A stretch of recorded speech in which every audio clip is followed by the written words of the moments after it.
Oh, Hey man, what's up? hey. What's going on? So the camera trouble was fixed, was it? Yeah, I fixed the camera trouble right at the beginning there. Okay, good. I'm good. Yeah, no, it was getting a little goofy there. Yeah, you were stuck in a freeze frame, and it's Yeah, like it was a weirdly completely average freeze frame from a Silent Hill video the other night. pretty unusual for the camera to get stuck that way. So Yeah, I know. It wasn't even from today. I don't know why I did that. yeah, and for the problem to only be fixed as soon as we go live. Yeah, as soon as we went live, it got fixed. It was weird. What's up? Not much. How's it going? It's all right. Okay. It's okay. This dog's pretty stinky. You see that fucking Furi live action trailer? Bro, and you think I look like a fucking clown? Holy shit, dude! Never mind your shit, bro. Holy fucking shit, dude! Full on Kingdom Hearts parking lot fucking shit. Parking lot They tried Furi. to take it down. They tried to hide it, but I seen it. Oh, I'm so glad the copies got made. So you are not the clown, sir. You are not the clown today. Apparently, Furi live action.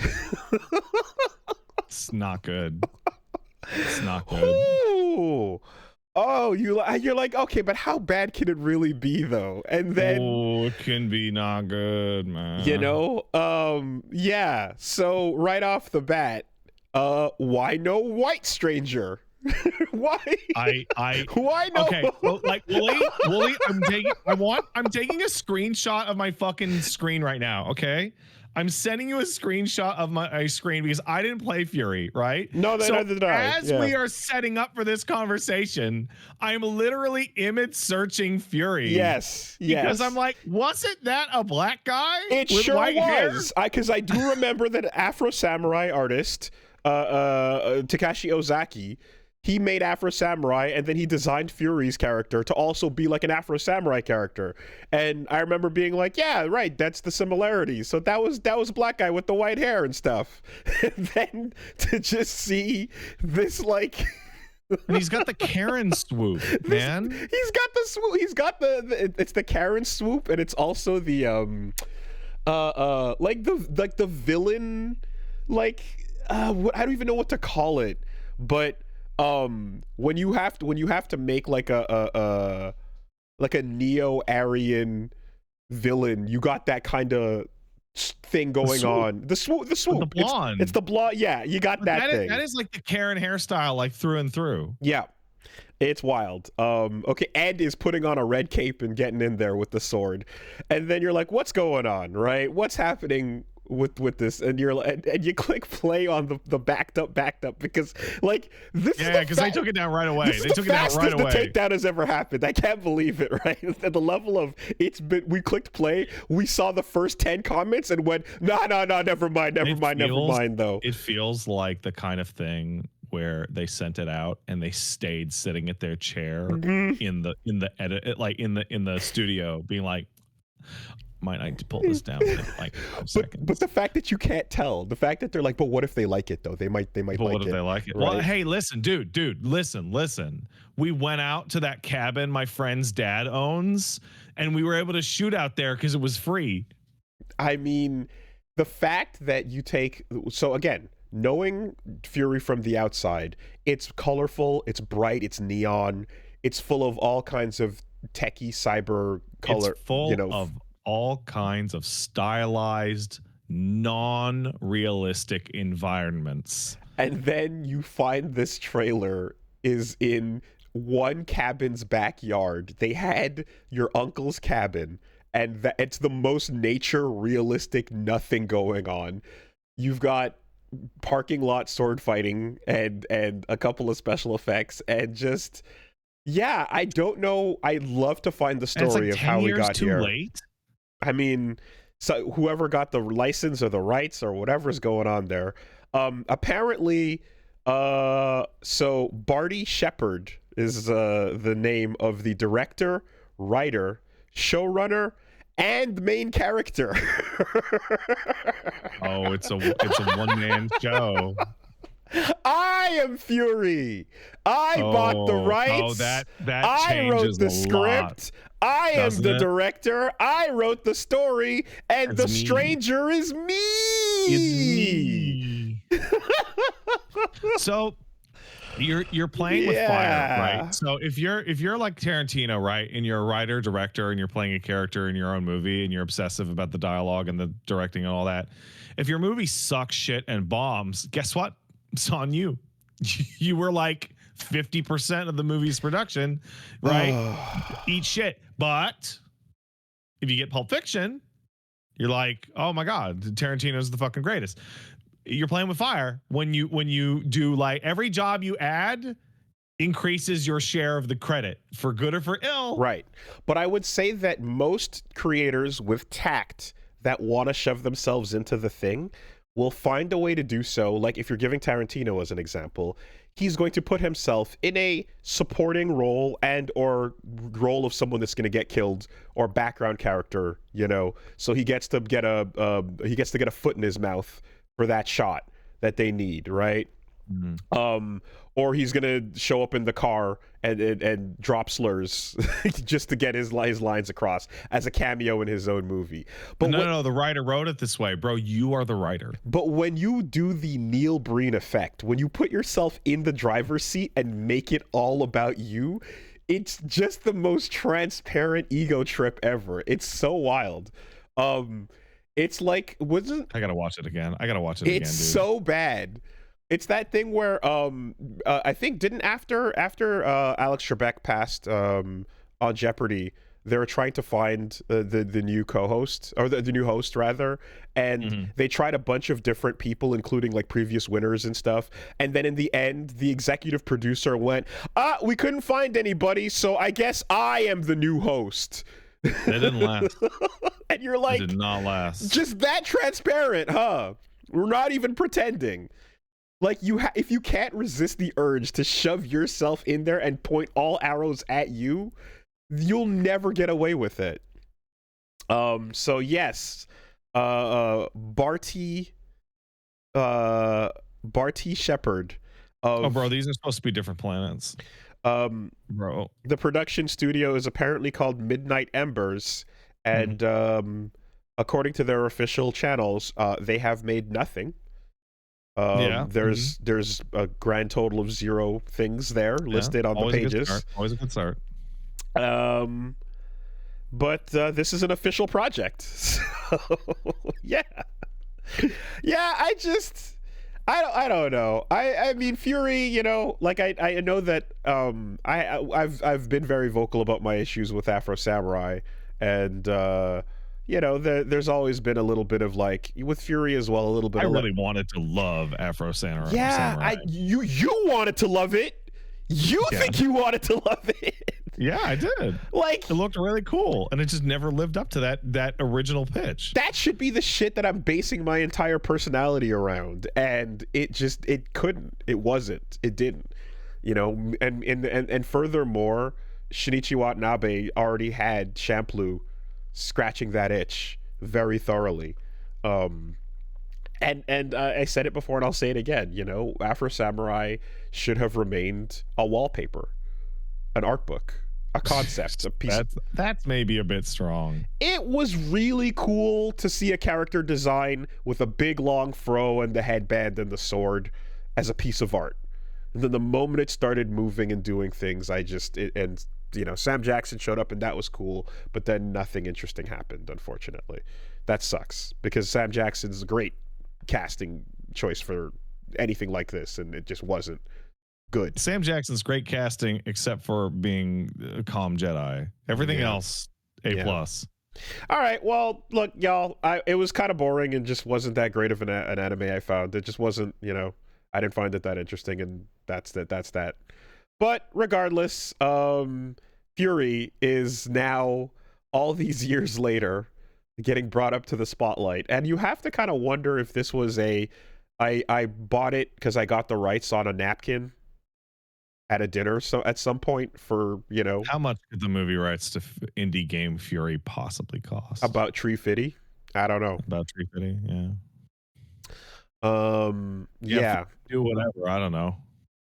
All style, no substance is a great way to put it, Afro Senpai. Yeah, I would agree with that. that's the exact issue with that. And if we get back into this argument, then we're getting back into the Asura's Wrath argument as well, right? It's the whole bit. But regardless, I just find it baffling in the sense that you could have made a really, like, I was expecting, when I saw Furi TV show, I was expecting a modestly low budget CG show that would have all the colors and be faithful to the general art style and direction, but just have really bad animation and perhaps bad voice acting. I also expected that. That is also what I expected.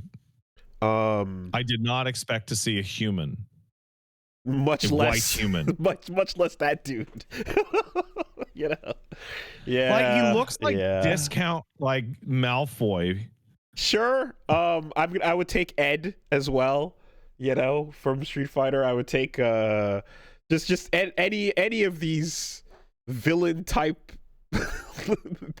What you are not is a black person with big crazy white you know, nappy hair going on. That shit's cool. And I guess the internet remembers thing is undefeated. Oh yeah, dude. Actually, that's not true. There is one instance of it being defeated. I have publicly put out the challenge to people that, like, the first show that I put up on Machinima was called Needs More Salt, and there are zero traces of that anywhere online. It will it will never be found. It speaks to its enduring success. It will never be found, and I can say with all the hubris in the world that you can try all you want, but it is not there. No one saved it. It's gone forever. My really nervous, like, line reading at my early scripts will never be exposed. However, that being said, if you throw up a trailer for something... I just found a 10-year-old thread of people trying to find it and it being deleted. Yeah, because 10 years ago I talked the same shit about that's really funny. Yeah. So anyways, that's a pretty phenomenal IP drop there. Good stuff. Good. I was so excited for Furi, more Furi, no. And then I was so excited for this. Now I am excited for this. But, like, not for the reasons that you want me, a content creator, to be excited for this. Drop the whole thing. Yeah, I mean, the fact that there's no Mega 64 logo in the corner, you know, is already just like your brain is primed to see that pop up somewhere. Or even just a fan film, you know? The idea of someone's like, no, I'm just a really big fan of Furi, and then I did this. But the moment you put official on it... Why no white stranger? You know? why Man, that no? just hits the ear like shit, dude. I don't want to meet somebody defined as being the white stranger. Fuck that. Oh, good times. I'm glad that I saw that right before we clicked the button today. Anyways, are you ready? Somebody in the chat nailed it. Dimensor's like the white Furi. Yeah. Yeah. Ooh. Good. White Furi is coming. Oh no! Oh no! Oh no! Oh boy. Oh, did it get deleted immediately? Oh shit. Oh yeah, no, they deleted it. It's gone. But people saw it, and within like a second, we're like, I gotta save this shit because it's just gonna be gone. Yeah. Okay. Should we unleash White Furi? I don't know, guys. Maybe we shouldn't. Okay, hold on. Let's do it. We've unleashed it. Oh shit, hold on, wait, put it back, never mind. What are you supposed to fucking do? Like remember how The Mummy bombed because they put out that version that didn't have the sound effects of the trailer, and the Tom Cruise was going and it was like fucking weird and everybody made fun of it, and then it bombed super hard.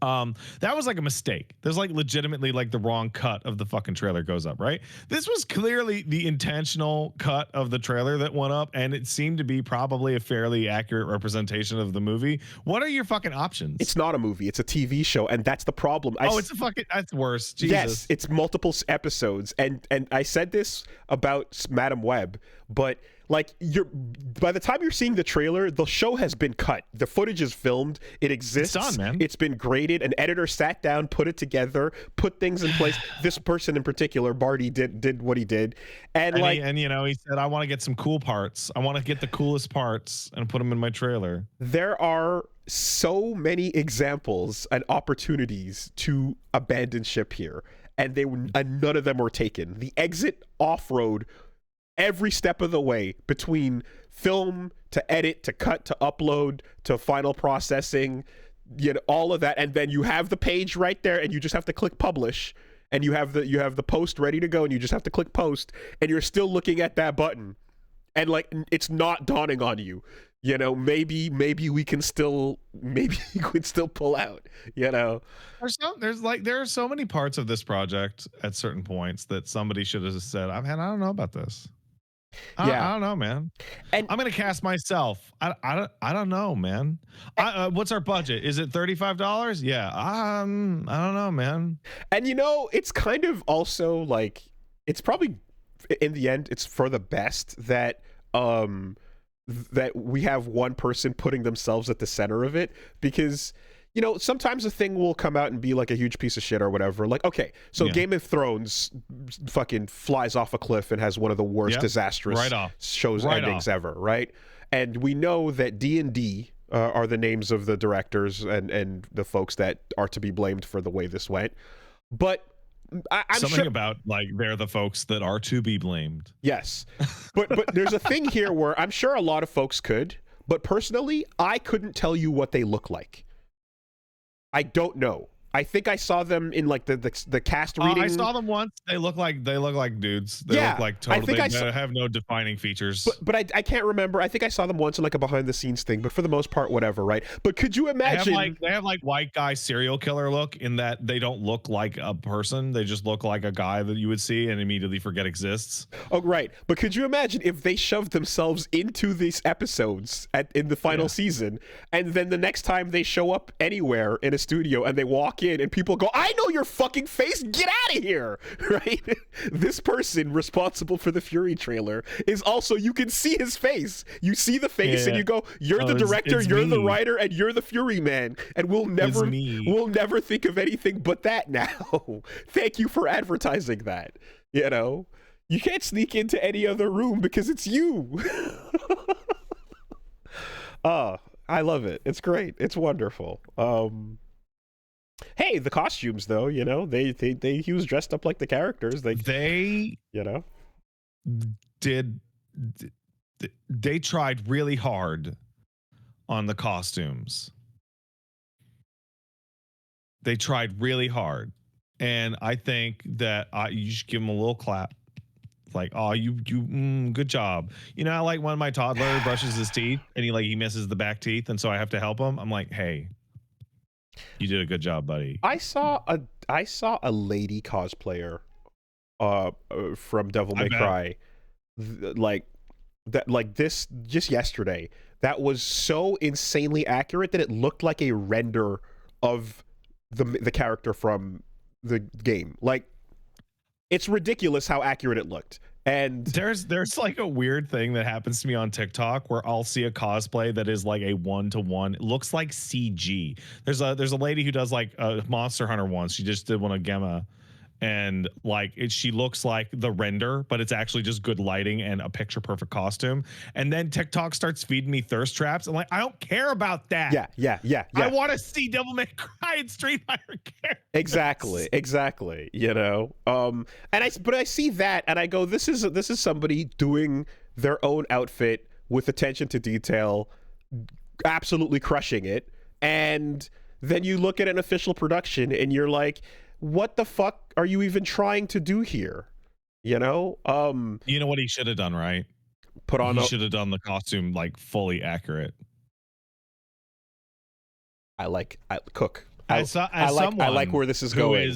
Let's go. Today, Yes. going through a bit of a transformation. Let's go, Pat! Let me tell you, it didn't take as long as you would think. It took about an hour with help.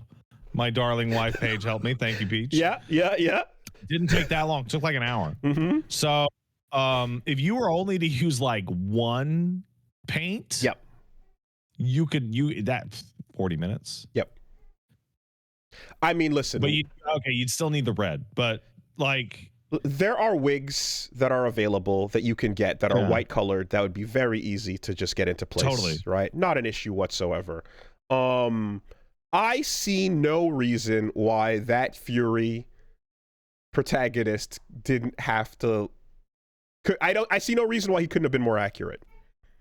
I don't see a reason why he couldn't be more accurate. You know what? It would have given the show a lot of notoriety. It would have like a lot of notoriety. Might have saved it. And then when it shit bombs, because it would, there's like a whole group of people you can blame by default, and then just rake in like donation money. Oh, and just grift it. Oh, okay. Get the paycheck on the other side of that. Just do it on purpose. Yeah. No, I mean, look, it was that. As far as I'm concerned, those costumes were only half complete. You know, they could have gone. they could have gone the distance. They could have gone farther in a couple of places. They could have gone a lot farther. Why stop there? Why stop there? You're in control of every part of the project. There's no one who can stop you.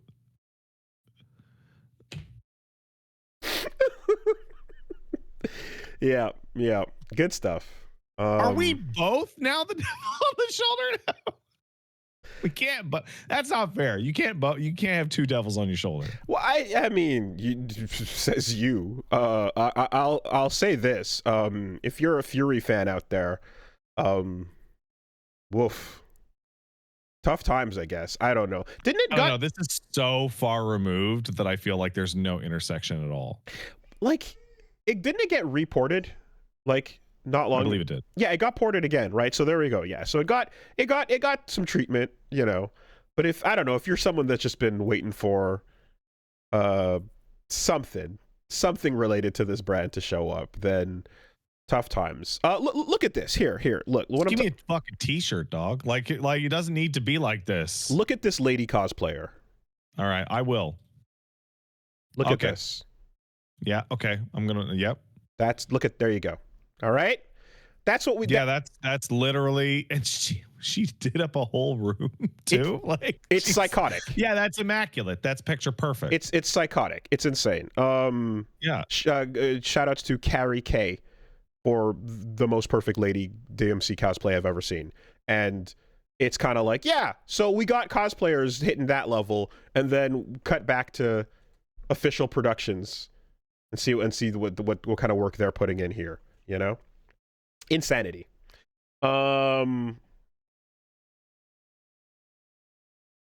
Yeah. This is. I just typed it in. I think this is the lady, but this lady did Gemma from Monster Hunter, and her TikTok posts were getting flagged as AI generated. Oh my god. Yeah. It's that good. Because she found a spot with like the perfect lighting also. That looks exactly as it does in game. It's like some people are just too good.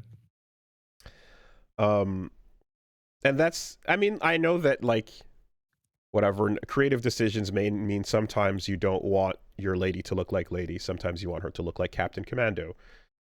Which is also, I mean, that's Captain Commando's cool, I guess. Very valid. But it's not. Yeah, it's just what's possible is crazy. Anyway, moving right along there. And kudos to the team and all. I see you went for the heart over the eye and diamond style Yeah, no, Paige, she was workshopping it as she was going through. She's like, "Oh, you want to do both the eyes blue or how?" I was like, "I don't know." She's like, "Oh, what if I did a heart?" See, that's the thing is, so I'm getting those Hisoka vibes, and I was thinking maybe a more so Balatro would be your direction, but what I've discovered in being a fully painted out as a clown with mutton chops on is that I bear a not insignificant similarity to Sid Haig in the face when I got clown. So if you don't know who Sid Haig is the guy who was in all those Rob Zombie movies. Okay. Who dressed up like a clown. Okay. Because my resting expression looks kind of pissy and like grumpy when I got this shit on. Yeah, I would also say that like clown plus facial hair is already. Yeah, we're already taking a bunch of zone. steps because of the chops. So I should probably explain why I'm in a clown outfit. I'm clowned up. This was a subscription goal during the last month's subathon, which people crushed and were very excited. So that means for today, the 7th, the 14th, the 21st, the 28th, and the 4th of November, we're going to be doing this. That's really committed. Yep. Okay. I said I was going to do it. Yep. You think that's committed? Get ready for next week.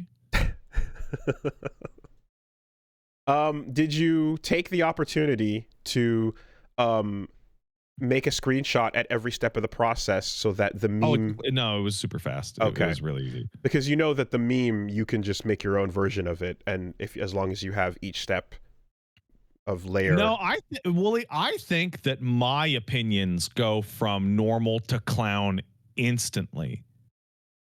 Like, I don't put the makeup on when my opinions are shit. I just go right to the full enchilada. It's like the clown makeup shotgun set to whore.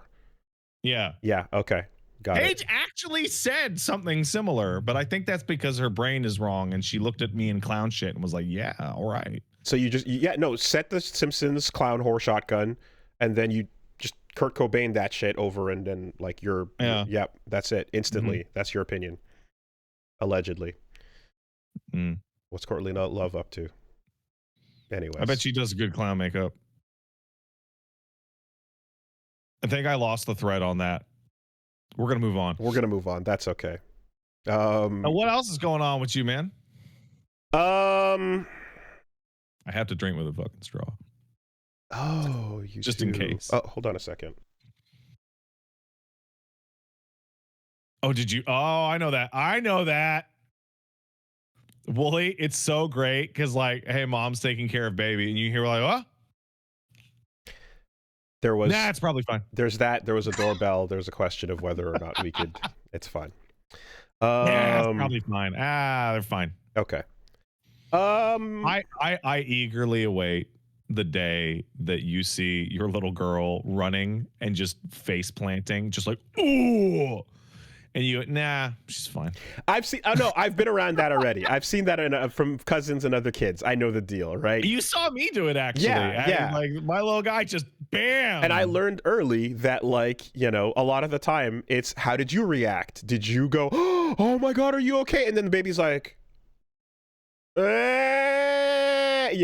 versus you falling and going like, whoa, that was crazy. And the baby's like, the only time I ever do it like different is like if he's at the park and he like face plants super hard on like pavement. Yeah.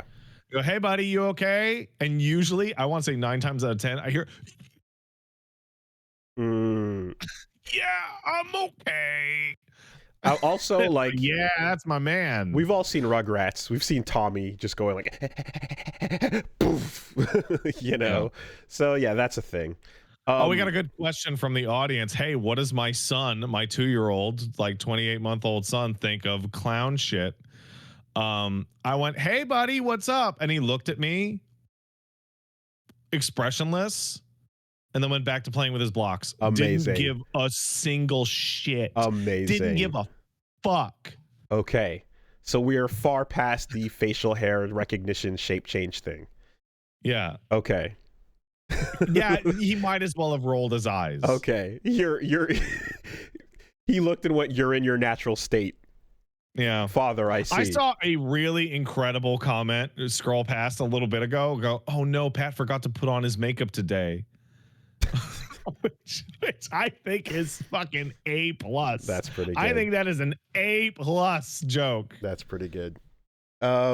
What's going on? All right. Let's start like this. Yeah, let's do it. Yo, man, fuck Bilewater. Oh, yeah. Fuck Bilehaven. Fuck the Gauntlet. And fuck Grohl the Great. Have you ever? Oh, so how many attempts are we talking about on this run? We're talking about Silk Song, by the way. We're talking about the infamous Bilewater Gauntlet to get to a fairly difficult boss. Oh, it's too much. It's too much, and it's bullshit. And as soon as how many attempts on Grohl? On the whole fucking schlemiel. Okay, so on the whole thing, I'm probably gonna say 10. Okay. And on Grohl, I'm gonna say 3 because upon discovery of a very useful trick, fuck that. Was the trick hang out in the water? Hang out in the water. It's a really good fucking trick. It's great. The whole zone teaches you to not do that, and then you're like, oh, the boss can't do nothing to me in here. Nothing. Fuck that trick. Fuck that fight entirely. I'm hanging out in the water, and I'm gonna take pot shots, and then just run back in the water. We're not even engaging with this fight. You know. It's funny because Grohl is. So one of the things that happens in Silk Song, and Grohl is a really good example, is that everything in Silk Song is the opposite of the same thing in Hollow Knight. Unless it's exactly the same. So Grohl is the same kind of looking guy as Soul Master. And Soul Master also had a god-awful run back in Hollow Knight and was also like super tough. It's the combination, of course, because now that I see, like, oh, we talked about the area before and the fake bench, and now you're like, no, here's an actual proper go fuck yourself. That one's fucking for real, man. That's a for real ass go fuck yourself fake bench, yeah. And even after mitigating it with a real bench, it's still just a pain in the ass, right? Oh, it's massive fucking pain. And the thing that I said this before about enemies in the game, but like, there's enemies that are not necessarily hard. They're just annoying because you don't want to deal with them, but they're so evasive. The Bilewater shits are the worst because they actually come back to life forever. Okay, so there's that, right? And then there's the part where I've noticed that like Bilewater. I can take this fucking thing. Oh my god, that wig is so itchy. Oh my god. Yo, your head is so red. Oh, it's so itchy, dude. Oh my god. I'm trying to keep it on for as long as possible for the bit, but I literally can't. I'm gonna scream. Okay, I think you have permission. I think you're all right. I'm gonna fucking scream. Jesus Christ. Yeah. I think that's why they get the you can get like a little cap, you know, underneath the wig to make sure that your head doesn't directly interface with the itchiness. When you get like a weave cap. You know what? We'll just do this. I have a backup plan. Okay. Oh, there we go. Okay. That'll do it. Good. Yeah, good shit. Now we're clown trucking. Well, now you're just down with the clown, right? Yeah. Now you're just full on whoop whoop. Now I'm ready to go to the Dark Carnival. Yeah, like this is just absolutely family. Yeah. So it completely transitioned into full on Juggalo the moment you add the black hat to it. Put on backwards. Oh my god, the Juggalo. Get your Hatchet Man tattoos out. Wow. Wow. I'm gonna need to fix this. But yeah. How the fuck do magnets work? Incredible. I don't know. All I know is scientists are lying and getting me pissed. Um, what was I gonna say? The enemies are doing something here that I feel like is a little different from others, which is their tracking is at the last possible second before the animation for the attack begins, right? Oh, tracking on Silksong is really aggressive. It's actually super aggressive. And there's three types of tracking. There's three types of tracking: horizontal, vertical, and downwards. Horizontal swipes and projectile swipes, enemies will actually like input read you on some occasions. Yeah. Pogoing, they absolutely input read your position, not the pogo, but your physical position. Once you get into the right angle for pogos on certain enemies, if they're not committed, they will actually move backwards. Yeah.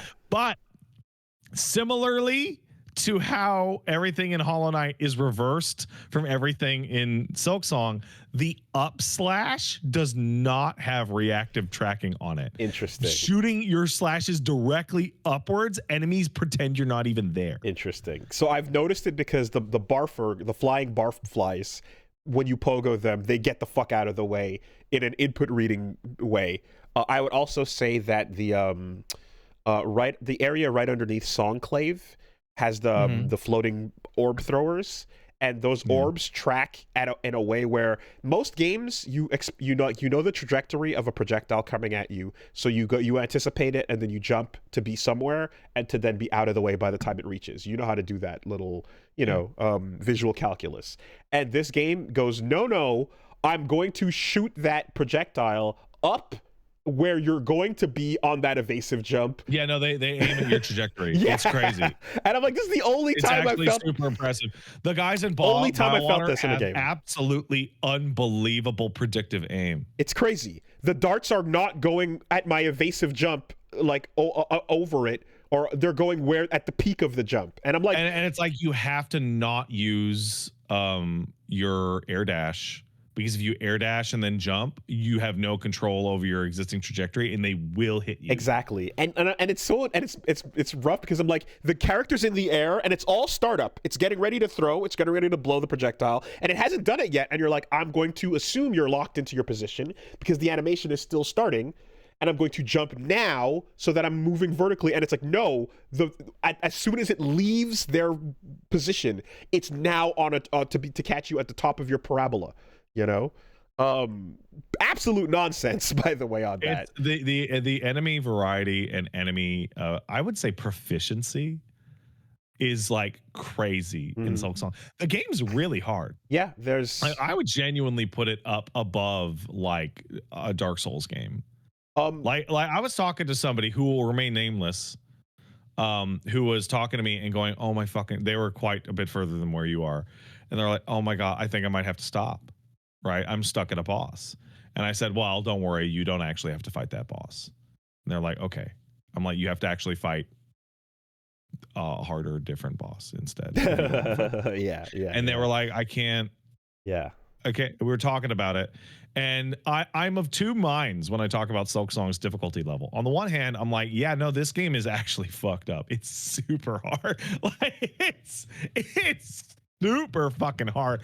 And like, especially as a follow-up to Hollow Knight, which was like considerably easier for most of its content, it's like nuts. Like, I feel like some people are set up, like they were tricked into getting excited for the Silksong. But on the other hand, when I beat Silksong, my balls were huge. And then sometimes when people complain to me, I'm like, how about you go find your fucking balls down in your pants? But and I don't know which one of those I feel more strongly about. Well, I will say this, right? When I look back on bosses like the entire setup to Grohl, it feels like upon accomplishing, it doesn't really feel like, oh, that was sick, I did it, yay.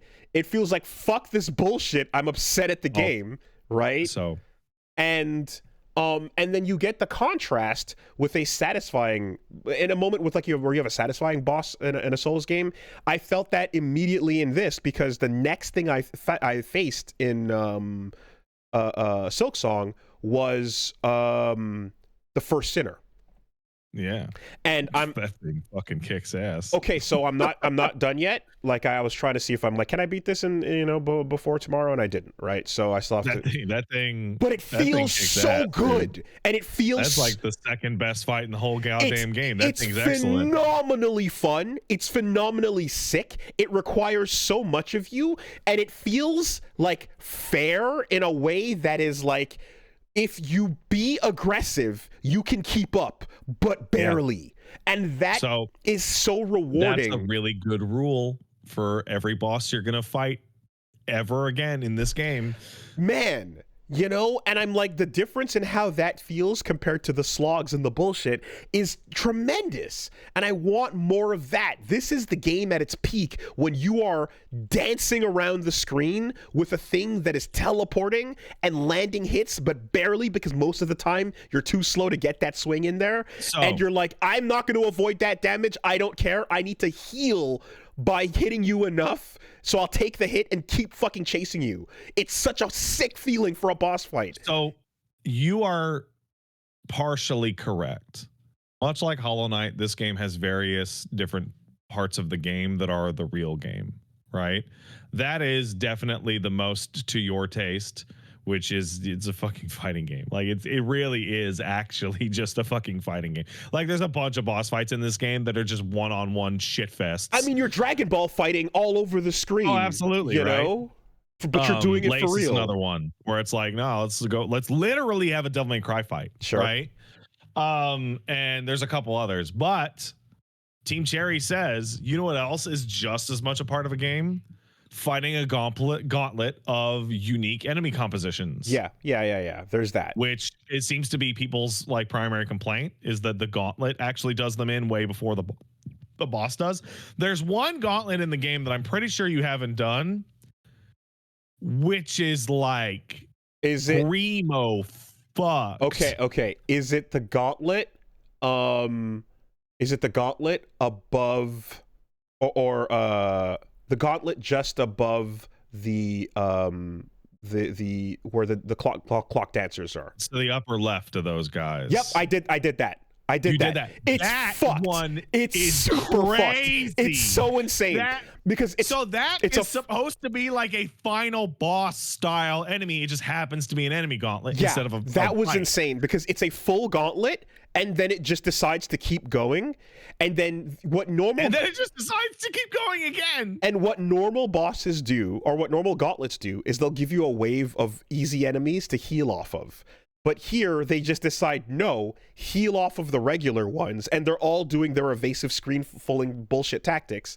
And the only thing was, I came into that, and I went, I beat it, and then I did, no, or I thought I beat it, and then it was like, no, we're not done, and I was like, go fuck yourself, right?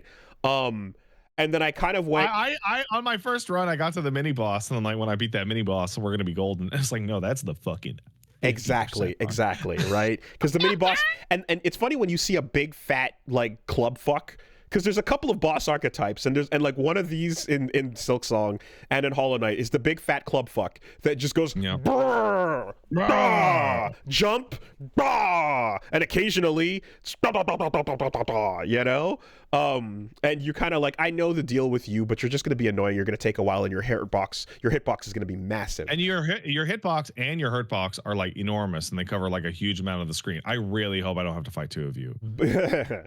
But the clue for me was, earlier in this zone, you showed me that I can acquire a cogwork fly, and I went, that thing is fucking busted. Yeah. I went, oh, okay, I see what you're doing here. I think you wanted that in preparation for this. So I went back to go pick up a fucking brick, a craft metal that I didn't have.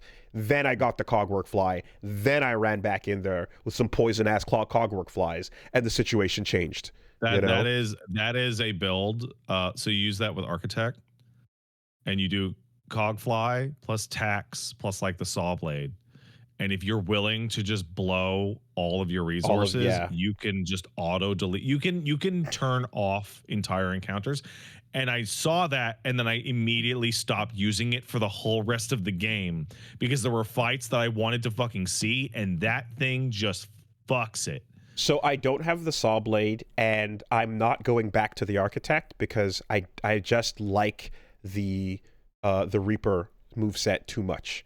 I've gotten too used to it, and I tried to do a couple of I moved around the game platforming with the architect and was doing okay. But when it came to boss fights and precision, no, I want my Shoryuken. Um, I have a sneaking suspicion. You have 6 of the 7, right? I have Hunter, Reaper, Wanderer, Beast, and Architect. Oh, okay. I have a sneaking suspicion that the last one will appeal to you. Okay. Very strong. I mean, the Giga Drill Breaker is sick, but it's not worth the sacrifice of every other move that I really like, you know? I also think that the 6th one will greatly appeal to you. The 2 that you don't have? Yeah. And sometimes I clutch out by popping a heal and then getting enough orbs from getting aggressive in that glowing buff to like keep me alive, you know? So like I'm okay with that. And in fact, what I would say is if I do a boss and I use my tools and don't get significant progress out of them in like 2 tries, I stop wasting my chips, you know? Because I went in and I fought for example, Broodmother, right? Where the screen is just filled with fuck. And that's okay, big flying bloated gross fuck is another boss type, right? Mm-hmm. And I'm gonna say Broodmother goes into that category. Chef Lugia, right? Where that boss broke on me like 4 times. Whoa. The patch has since fixed, but they would like shoot off the screen and just never come back. Huh, weird. Okay. Yeah, it was a weird and then it doesn't die? wrinkle on it. By the way, Wooly, I'm going to send you a map picture with no other information whatsoever. Okay. Just a picture of the in-game map. Okay. Because you totally missed the starting point for the 6th crest. Okay. Gotcha. Yeah, there was some shit. Here is a picture. That's the wrong picture. Yep. I also realized I missed there's extremely missable secret rooms, including crazy secret. So you see the photo I sent you that just has a little red circle? Yeah. Okay. That is the start of it. I see. Okay, I missed that. It is way the fuck in there, and it's in a place you don't want to be. So the point where my brain decided to give up on the like, oh, you missed it, too bad, was there was a secret room apparently inside one of the chapels that shuts that you can never go back in once you exit. I don't think that's true. Apparently the Church of the Architect had a secret room in it, and then you leave and you can never go back in.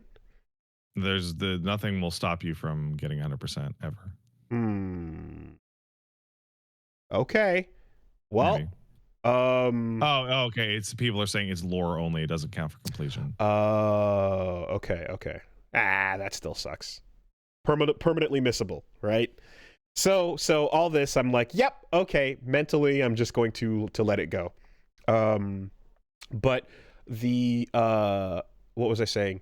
Yeah, the attempt goes and you fight one of the big fucking fly gross fucks, Broodmother, filling the screen with shit going or the chef.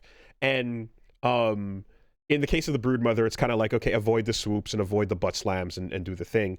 But then you fight the chef version, and the butt slams are meant to trick you because it has like 3 startup animations, but 2 are identical. Fat hot too.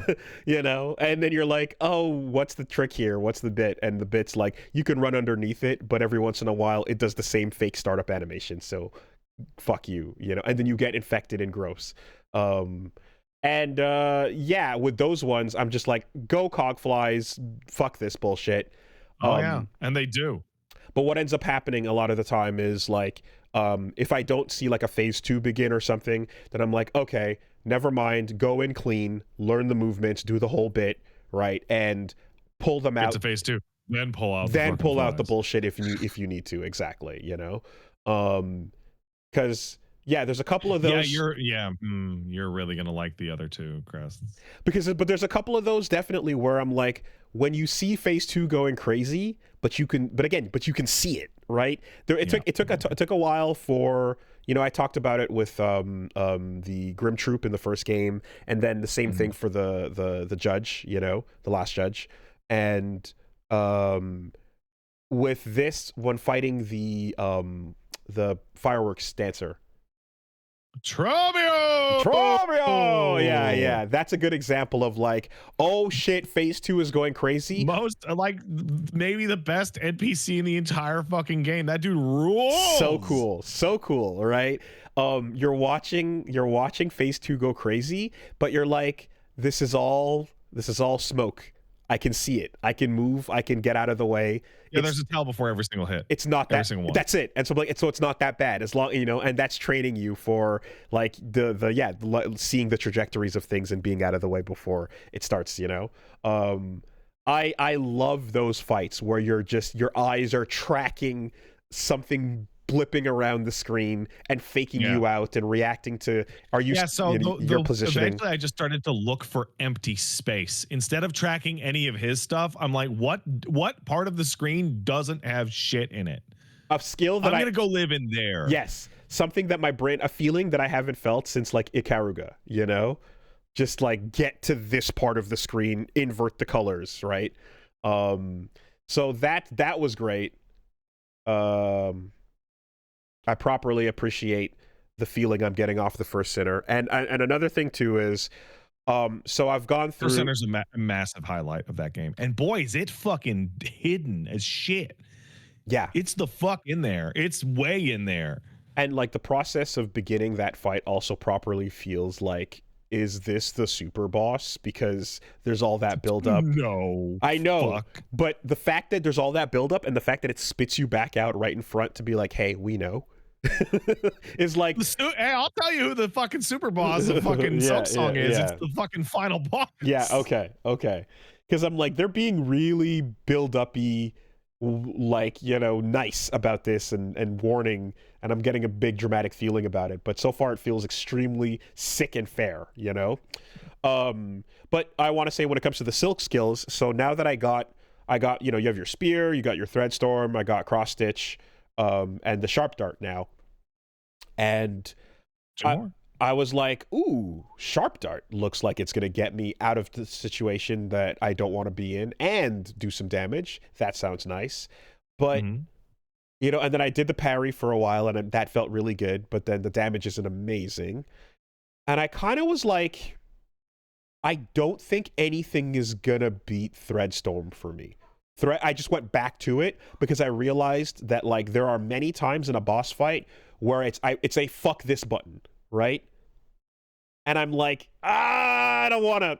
Okay, so so Threadstorm does the second most damage of any single hit in the entire game. Okay, like if you mash it out and you combine all the hits into like one damage number, it's like super high.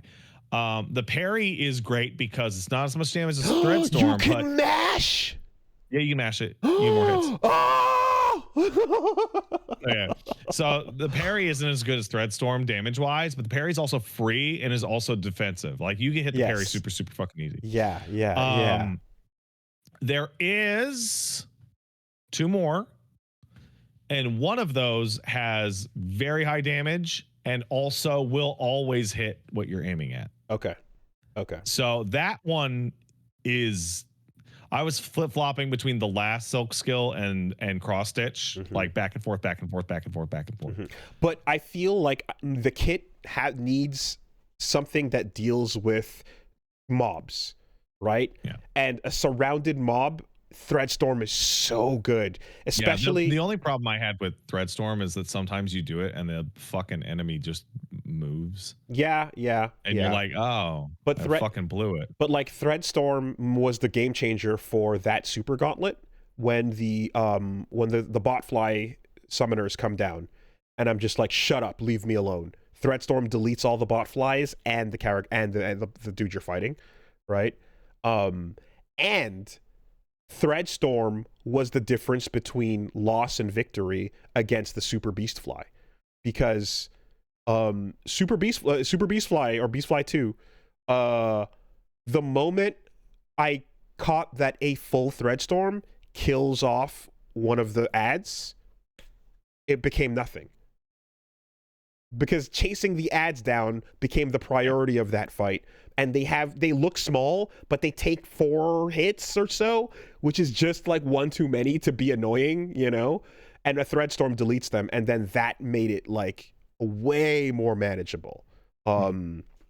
So yeah, I'll see how it goes, but for now I'm just like, I'm relying on it for the leave me alone button. Also, I appreciate now I get the face you made, but like the fake out on Mount Faye was pretty solid. I'm like, I'm gonna come back here when I get my Various suit. No. Mm-hmm. No, you're gonna fucking do You're it gonna now. do it. You're gonna do it. Yeah.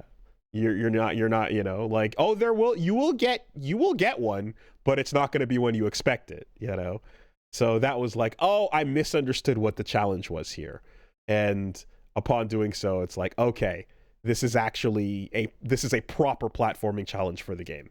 So that is the hardest platforming challenge in the entire game. I loved it. There's one later that's pretty tough, but it's nothing compared to like having the fucking being timed. Yeah. But it's crazy how much the harpoon saves you, you know? Yeah. Well, that's what that shit's supposed to teach you. That whole sequence is like, did you know that we put the harpoon in this game and it's fucking incredible? It's crazy. What's funny and stupid about platforming, though, unfortunately, is I had a build that involved the blade skirt. And yeah, no, you got to turn that off. I also did that. I also had to go back and turn it off. It sucks because your blade skirt is activating the bounce flies that you need, and like the ones that blow up full of like piss and shit in the bile water, like you can still bounce off of them while they're starting to explode. So if your timing is right, then you can, but it just makes it harder because sometimes you miss and it take damage instead, you know? So you have to take off the blade skirt for that shit. Yeah. And it lets you do really cool combos, but not when platforming is necessary. But that's pretty much it, you know? That's where I'm at. Real cool. Like the flow of this, and you know, some of those bigger enemies that you're running into that like there's those Clockwork Knights that are just like, no, I got a shield up and I'm gonna be defensive and I'm gonna block everything. I'm gonna be really annoying. Yeah. I'm gonna be really annoying. Find your way around it, you know. Yeah, occasionally you have to take some of these little shits seriously. And I don't. There is a disproportionately high amount of regular enemies in Silksong that you have to take seriously compared to almost any other video game. Yeah, no, there are times where I'm on Final Pip and I'm like, let me just go kill a couple of regular grunts, and I see like the clock grunt that like slashes running forward, and I'm like, nah, fuck that thing, right? That's not going to be easy life, you know. And a couple of them are, I'm just like, nah, fuck this. I'm going back to the bench, you know. Good stuff on that. I'll check back in. That game's great. And I think that its difficulty is like genuinely like I think it's perfect for me. Man, I think the single biggest difficulty thing they did to change that game, they already did, was they changed stage hazards from doing 2 pips of damage to 1 pip of damage. Okay, yeah. That's big. That's big. There were a weirdly high amount of situations in the game where an enemy hits you for 2 hearts or 2 masks into a stage hazard for 2. Into a stage hazard, and then getting out of the stage hazard gets you hit again, and it's like, that's 6 hearts. It's absolute that's batshit. Insane. Absolutely batshit. Yeah. Totally. I'm gonna say that like, no, the bile water stretch was like, that was obnoxious and like, I'm glad it only took me 3 tries. I'm really glad it only took me 3 tries. I don't know if that water method was intended or not, but the fact that it's there is a like absolutely go fuck yourself with this fight. I only found out aspect. about it afterwards. I just did it the the straightforward way. Okay. Because it feels like it was rough. Because it feels like a fight where you'd want to almost like, maybe there's a room upstairs where you can drop something on him, or like maybe there's a way to delete this bullshit, because the fact that you want to hit this entire zone up, and it's the most annoying zone, and you can barely traverse it, and then healing is a problem, and the enemies are the worst ever. One up deep nest, and they totally did. God, man, beyond obnoxious, just too much, and mandatory. So, anyway, I don't know how much of that game is mandatory. Honestly, it's actually fairly complex as to what is and is not mandatory. Well, I did as much as I thought I could until I realized I'm like, the only place left that was obvious that I didn't scrape out was the cold area, where I was like, my brain was waiting for the game to give me a warm vest somewhere elsewhere. And it will. Yeah.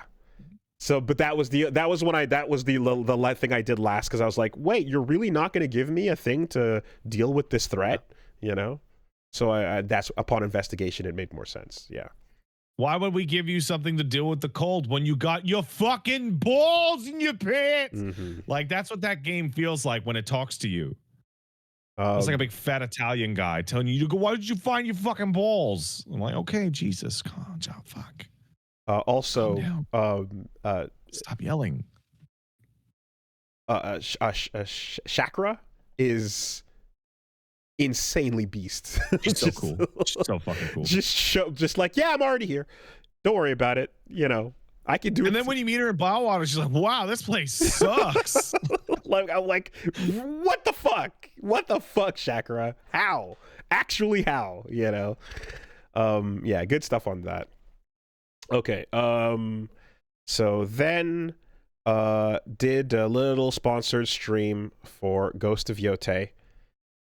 And I took a quick gander into that show, and I was like, wow, that really is a motherfucking Ghost of Tsushima sequel. Holy fucking shit. Because like at a distance, that looks like the same fucking thing. Well, like that is like a sequel ass fucking sequel. Well, don't call it that. That's not supposed to be that's not what it's. So the follow-up to that is that I then immediately saw a fucking news article that they were like, yeah, all the other Sony studios spent like $400 million. Yeah, we spent like the same as we did on Tsushima. It cost like 60. Sure. And I'm like, they're fucking smart. Yeah. Because trees and grass look the fucking same. Officially, Ghost of Yotei is the next chapter in the Ghost of Tsushima world. However, it is not a sequel, and it is not to be referred to as such.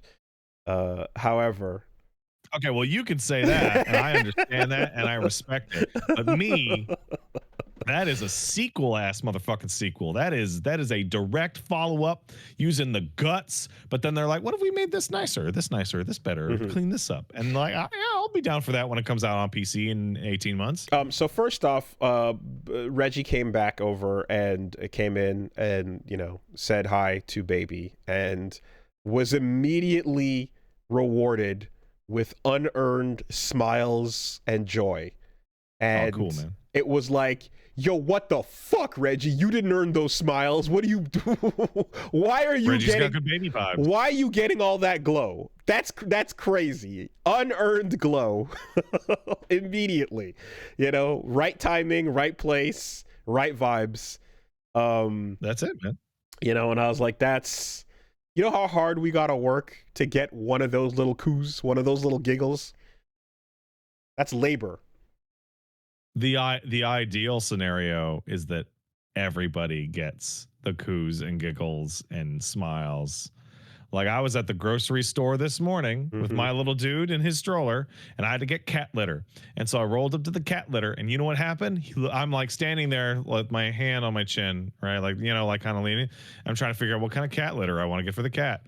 And he looks at it and goes, and and starts tapping his finger to his cheek. And then when a lady said, "Oh, well, aren't you a cute little shopper?" He went, "Hi," and did a smile and a wave. There and I'm you like, go. I'm fucking killing it out here, fucking killing it. That's what you need. Yeah. Good stuff. Yeah.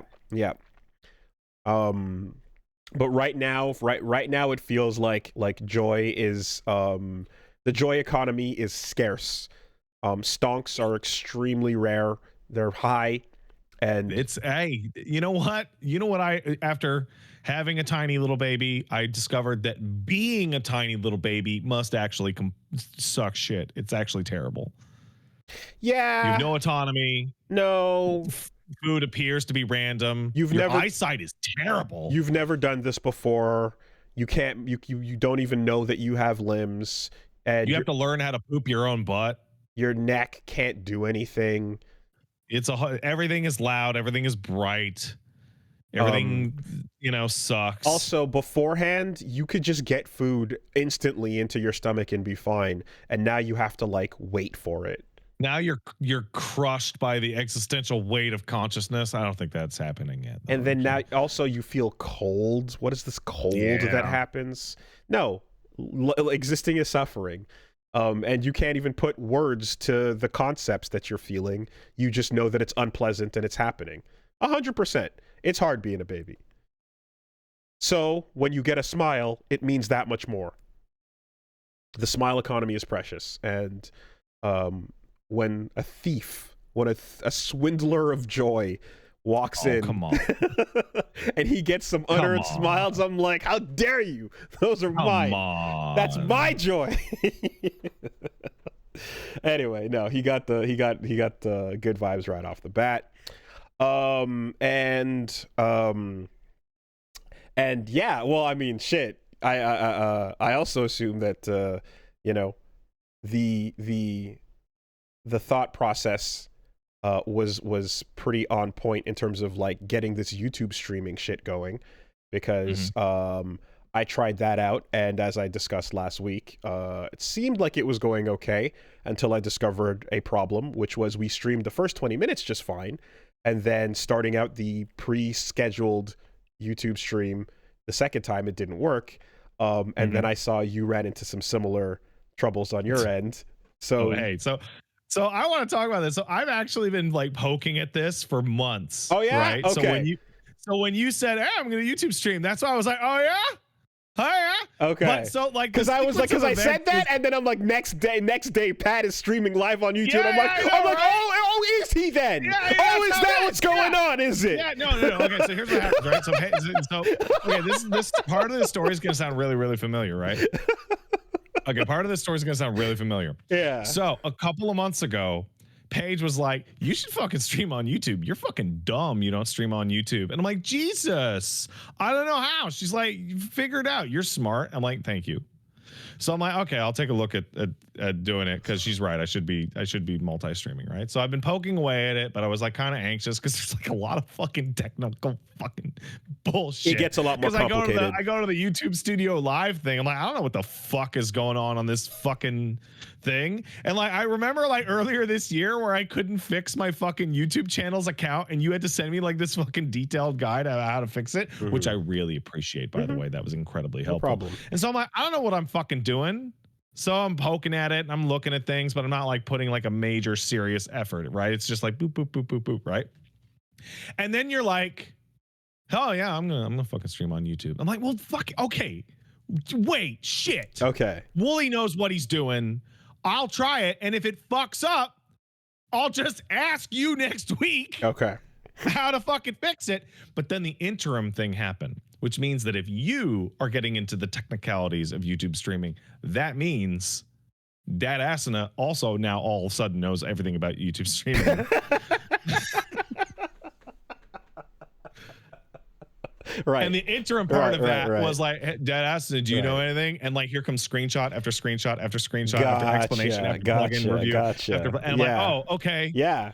I mean, look, that was not requested. So that just automatically happened. Then that's cool. Yeah. That's appreciated, But then what really shows off the difference between our two personalities dramatically is Wooly's like, I'm going to start a YouTube stream on my sponsored show. And I went, wow, I bet he really knows that it's going to work. He must have tested the shit out of this to make sure that it goes super solid on the YouTube thing. And then it fucking died. I'm like, oh man. Okay, So, I guess not. yeah. So then my opposite version of that, I'm going to break the subreddit robot by fucking turning it on and off again 15 fucking times and leading to a situation where people are like, what the fuck is he doing? Twitch just keeps telling me he's streaming over and over and over and over. Yeah. Like, so, well, yeah, but now I know it works. So now I know it works for sure. So I broke it the night before at 4 a.m., at one point, but then I figured out the public issue and then kind of went on to fix that part. So the rest of my tests were private. However, everything was, of course, working. But what I discovered, of course it fucking was, until it doesn't, right? And it turns out the one scenario that it's not working under, which was exactly what happened last time, is when you start a stream on YouTube and then stop one and then start again fairly quickly, it doesn't know what to do. Yeah, I did notice that. Right, and so that's where the YouTube stream was going to nothing, and nobody was able. I also discovered that it really, like with the thing that I'm using, it really doesn't like trying to hook into upcoming streams. Yeah. Oh, that's a problem. Doesn't want to do it. Yeah. But like the upcoming streams part, it seems like it's better if you didn't just stream something else, right? So my solution to that is just to fucking not do that. Right. And just start the fucking show once a day. Okay.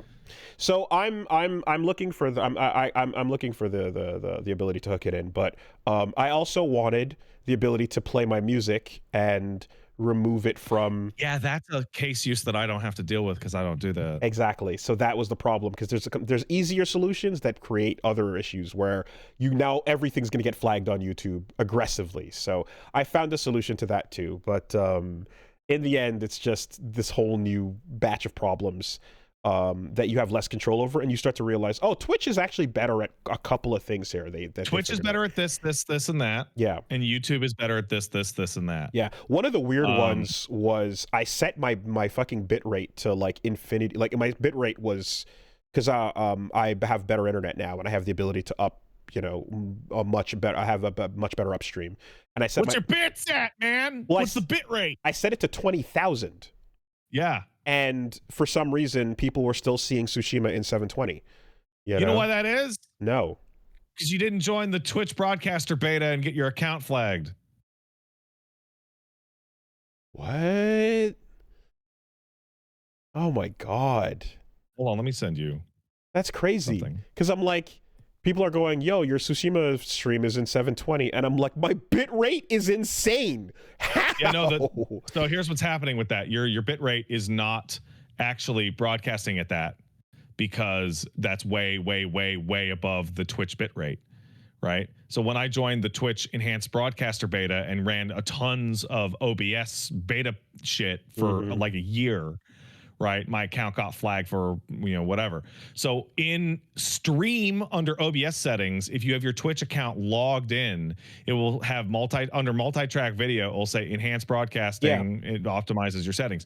You turn that on and it fucking deletes all of your bitrate settings. Okay. And just start using the bitrate settings that it actually uses at the maximum. So Paige's account, because she didn't join, it maxes out at 10K, which is higher than the 6K most people have access to. Yes. And here's the trick. In order to get the 20K bit rate, you might actually be in. I think they might have democratized it. In order to get the 20K bit rate, you have to put your export at 1440p. If you're doing 1080p, it will give you 10K bitrate. Okay. If you're doing 1440p and you're part of the enhanced shit and it allows the turning on of the enhanced shit, it will give you 20 so that you can actually hit the 1440p. Okay. And as I've been using 1440p for like 4 months now, that's all you need. Okay. Everything looks immaculate. Everything looks local. It looks super fucking good. Because the enhanced stuff, all the other steps you were talking about, I had those going. But then just put your fucking canvas to 1440 and it'll work. There you go. And turn on the enhance and then ignore the other settings. They don't even matter anymore. Right. Um, but here's the kicker though. On YouTube, if you want to stream at 1440p, you gotta broadcast that shit with like a 5-second delay. And I'm okay. like, yeah, okay. I would rather have the video look 10 times better than have the YouTube chat be a couple seconds closer to time. You know, and then there's that whole other thing with like, hey, Twitch is like, you can't make your YouTube stream look better than ours. And then, you know, it's like you're just doing out to both simultaneously. Yeah.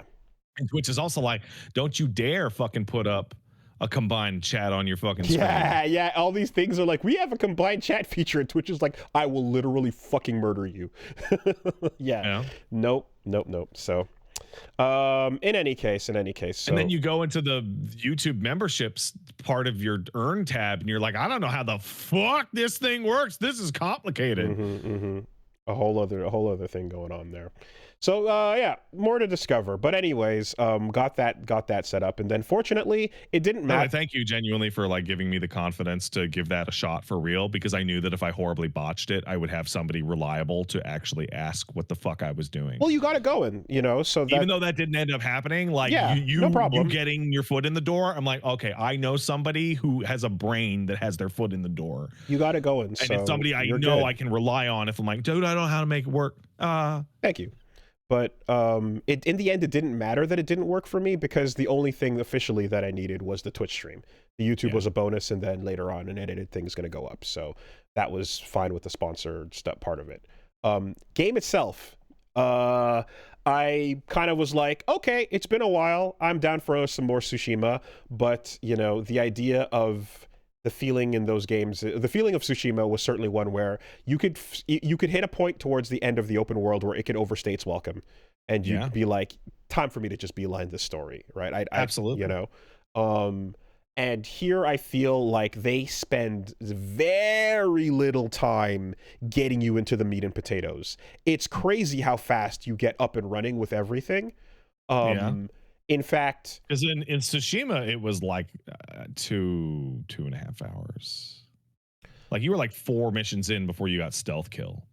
So what was the recent Team Ninja samurai game with the flying? Fuck, I forgot what it was called. But that was like an open world samurai game, but it was just like with the Neo flavor instead. Rise of the Ronin. Ronin. Yeah, it was Ronin. Okay, it was Thank Ronin. you. Yeah. So Rise of the Ronin is a pretty close example, because when you start that out, I got to the end of the session before the game felt like it was beginning to open up, because it gave me the gliding. It gave me the glider, and it gave me like a couple other objective places to go on the map. And it took like 3 to 4 hours to get to that point. It was ramping itself up.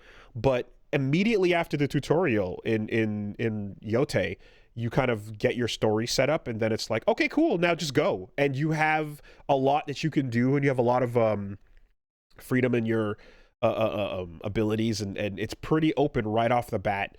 So I thought that was pretty cool, because it's almost treating it like a sequel, where you're like, yeah, we know that you're picking this up, you know, perhaps after the other one, so don't worry too much about maybe you actually know what the fuck you're doing, person who put 100. Let me even look. Hold on, let me even click the thing. Ghost. Yeah, maybe you know what the fuck you're doing, guy who spent 53.1 hours in the last game. Sure. Hard sell on the concept, because you get your classic tragic backstory and a bunch of fucking assholes that you write down all your Kill Bill list. And I don't know if you saw the end of the intro, but I didn't see anything.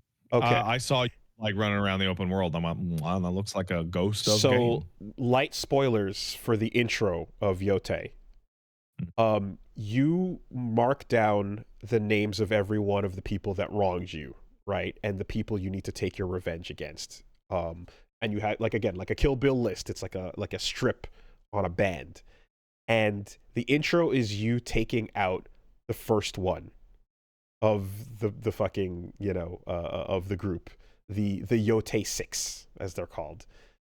And upon taking out the first one, you pick your sword up, bloody from their corpse, and you wipe their blood over the name you've written Oh, on that's the good. I like that. fucking. That's classy. That's classy style. Oh, it's the sickest shit. You do the blood wipe off on their name and then put it away, you know? And I'm like, you got me.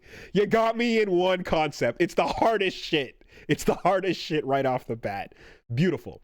And then yeah, it's doing stuff that I think like you're starting to see. You mentioned like Ratchet and Clank with It's About Time, jumping back and forth between sequences. There's a little bit of that where like you're time jumping while standing in the same place between a couple places to look at your memories. That's pretty cool. And you know, beyond that, so far so good. Nothing really to say except I unlocked dual katanas and you use them for specific enemies. So you're not going to be picking your weapons according to what you think is stylish, but you'll be switching them up according to the thing you're fighting, because everything has a counter. So style switching is... Can I fight things that don't match the weapon? Because I actually really fucking hated the styles in the first game, where I'm like, why even have this whole fucking thing if I have to switch to match every single enemy? You can, but you dominate them when you rock, paper, scissors it. Okay, then I'm just going to pick the weapons I want and just fucking deal with it. Because I like dual wielding, and I think dual wielding is super cool. And as a I want to fucking rock the Odachi the whole fucking time. As a Musashi fan, I think it's rad as shit, right? This is also the right era, because we're talking about the Battle of Sekigahara. So I'm like, yeah, dual wielding should be available to me in all circumstances. Same thing for I gotta go get a Kusarigama, which we can apparently get, which that fucking lights my eyes up, because that's a weapon we do not see enough of. Shout outs to Neo for being one of the only games that even bothered, you know. But dual wielding is meant to beat spear users.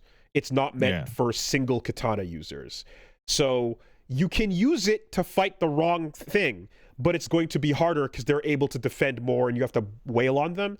And because this game's like poise, you know, system is like, sometimes enemies are like, they're not really taking damage. They're kind of just blocking everything according to what you're using at them. It doesn't feel as satisfying. However, you can overwhelm with one weapon. Totally. I just noticed that when you switch to this dual wielding for the spear, you absolutely overwhelm and destroy spear users. And then similarly, going back to single sword fighters with your dual wield, they're like, you're not getting any damage in on them. So you're making it harder, you know? I prefer when style switching is open-ended ultimately, but I have to see how bad it gets when you start fighting other enemies, because for regular grunts, that's one thing. But for brutes, for example, when you're mismatched with the weapon or mismatched fighting against a really heavy enemy, it just takes long and it's annoying. And there's archers that they're not doshoing, but they're doshoing, because it's not the Mongolians anymore. But, you know, and you're like... fighting the Japanese. You're fighting the Japanese. Yeah, you're fighting assholes roaming the countryside. Is she Ainu? Is that what's happening? She's not Ainu. Okay, but she's hanging out with the Ainu, and the Ainu are really cool. Because Yote in its historical thing is like you're way up north, and it's like, wow, Japan fucking sucks. They're rolling in. It's like the total opposite of Ghost of Tsushima. There's some northern assholes doing some shit, and there's some lords that are trying to get power, and you're trying to get your revenge. And the Ainu are chilling, and you go sit and chill with them. And like, I like that there's a lot of them as a part of this in the setting, because Ainu are kind of like, I feel underrepresented as a group in a lot of stuff, and it's always... there's not a whole lot of them left, so that it would be the reason. And it's always cool to see this like completely parallel, different culture from Japan that doesn't look or have the same color, clothing, textures, shapes, sizes, or sounds, you know, but it's still Japanese, and it was there like ancient times, like first, you know.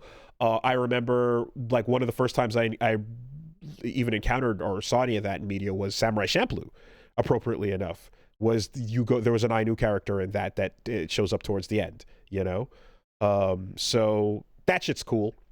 And in speaking of Champloo, you go hit those options, and this time around it's so much better. So Kurosawa mode, I could actually see myself playing with the fucking phenomenal. So for one, the much better use of gray and much better use of blacks and whites. The contrast is fixed. It's not just desaturating the default color of the Oh, game. good. It's right. It's actually using, and maybe it is, but the assets were more distinctly balanced against each other. But for a game where colors in each boss gets introduced in a different color zone, because you know how beautiful the environments are, and that's a big part of it. You want to feel like you're not missing out, you know. And yeah, they have a much better balance with the black and white this time around. Also, the thing is, there's counters that are a glow of the enemy is going to glow a certain color, and then that's going to be a certain type of dodge, certain type of counter or parry. And now that's the thing, is like it's still too early, but I think they visibly look different, because I think one glow has nice. One glow has like a little X on it, the other glow is more smoky, so you have to recognize the texture of the glow type of thing. But more to the point, the sound changes, and all the audio gets put through a grainy ass 1950s filter. The music sounds way more old timey, and a lot of the pauses in audio shots, like when they talk in a way that's more stilted, it makes it feel like an old movie a lot. I don't know if it was just luck or not, but like the moment I turned it on, I went and did a side mission which involved Atsu, the main character, walking into a bar with a bunch of tough assholes getting drunk, being shitty to her. And the whole walking into the bar and everyone's looking at you at the door, and you're taking your big heavy footsteps, and then you look around the room and everyone's like, ooh, who's she? That all felt perfectly like an old movie. And the sounds and noises playing were all like right on point, and it feels like the game has been balanced around you using Kurosawa mode for the whole thing if you want to. Phenomenally better, you know. Second, Takashi Miike mode. Didn't notice a much difference with it, but the main thing it does is it puts more blood out. It makes it gorier, and kind of has the camera more zoomed in for action segments, so it's a little more like in your face with the over the top gibs and squibs and so on. I didn't notice it as much. More blood and mud is what they say. I'd have to play more to see, but that's what it says. And then there's Watanabe mode for Shinichi Watanabe, which is straight up Samurai Champloo vibes. So as you're riding around the countryside, you got a little lo-fi hip-hop track, and as soon as you get into fights with different samurai or whatever's going on, the whole thing is blessed with this Nujabes-like soundtrack that changes the mood entirely, but it's beautiful, you know. And for a game that's so like visually gorgeous, where everywhere you turn the camera you're looking at a wallpaper, having a vibe that adds this kind of like hip-hop track to the back of it is exactly what I want. You could also combine Kurosawa mode with Watanabe mode and get the like Nujabes like tracks over the black and white, and that was incredible too. So really cool. Yeah, just off of the first session so far, I'm saying like great job with that. And like some of the early abilities I'm seeing here too, where the last time around I was making a big deal because you get to hang out with that fox, you chase him around and get to the little fox points, you know, and stuff. This time around there's a wolf, and that wolf is the main character. And the wolf is like ready. The wolf is not just a series of side quests, but like there is like wolf points. And wolf, like do you mean like upgrades, or do you mean like location? Okay, so you pause the game, and then you pull up a character list, because there's a bunch of allies you have, and you're called the Wolf Pack. And the main character is standing there, and in front of her is the wolf. And you can have abilities where, for example, there's a chance when you get downed that a wolf will come and pick you back up. Are you fucking serious? We got wolf assists out here. There's a chance that when the wolf picks you back up, it stays in the fight and fights with you. We got second chance wolfing out here. Second chance wolfing is a feature, and the wolf is your co-op partner to stay in the fight. It's super badass. It's great. You know, it's the fantastic Mr. Fox Wolf, where every once in a while in the distance, the wolf just holds up a fist and goes back into the woods, you know, and you're like, I don't know when I'll see you again, but you do your own adventure, wolf. You have your own game. That's great. I love that. Yeah. So that vibe is immaculate too as well. So great stuff right off the bat. On Tsushima. Definitely, if you've played Tsushima, enjoyed it, and it's been enough time that you're ready to jump back in. This feels great so far.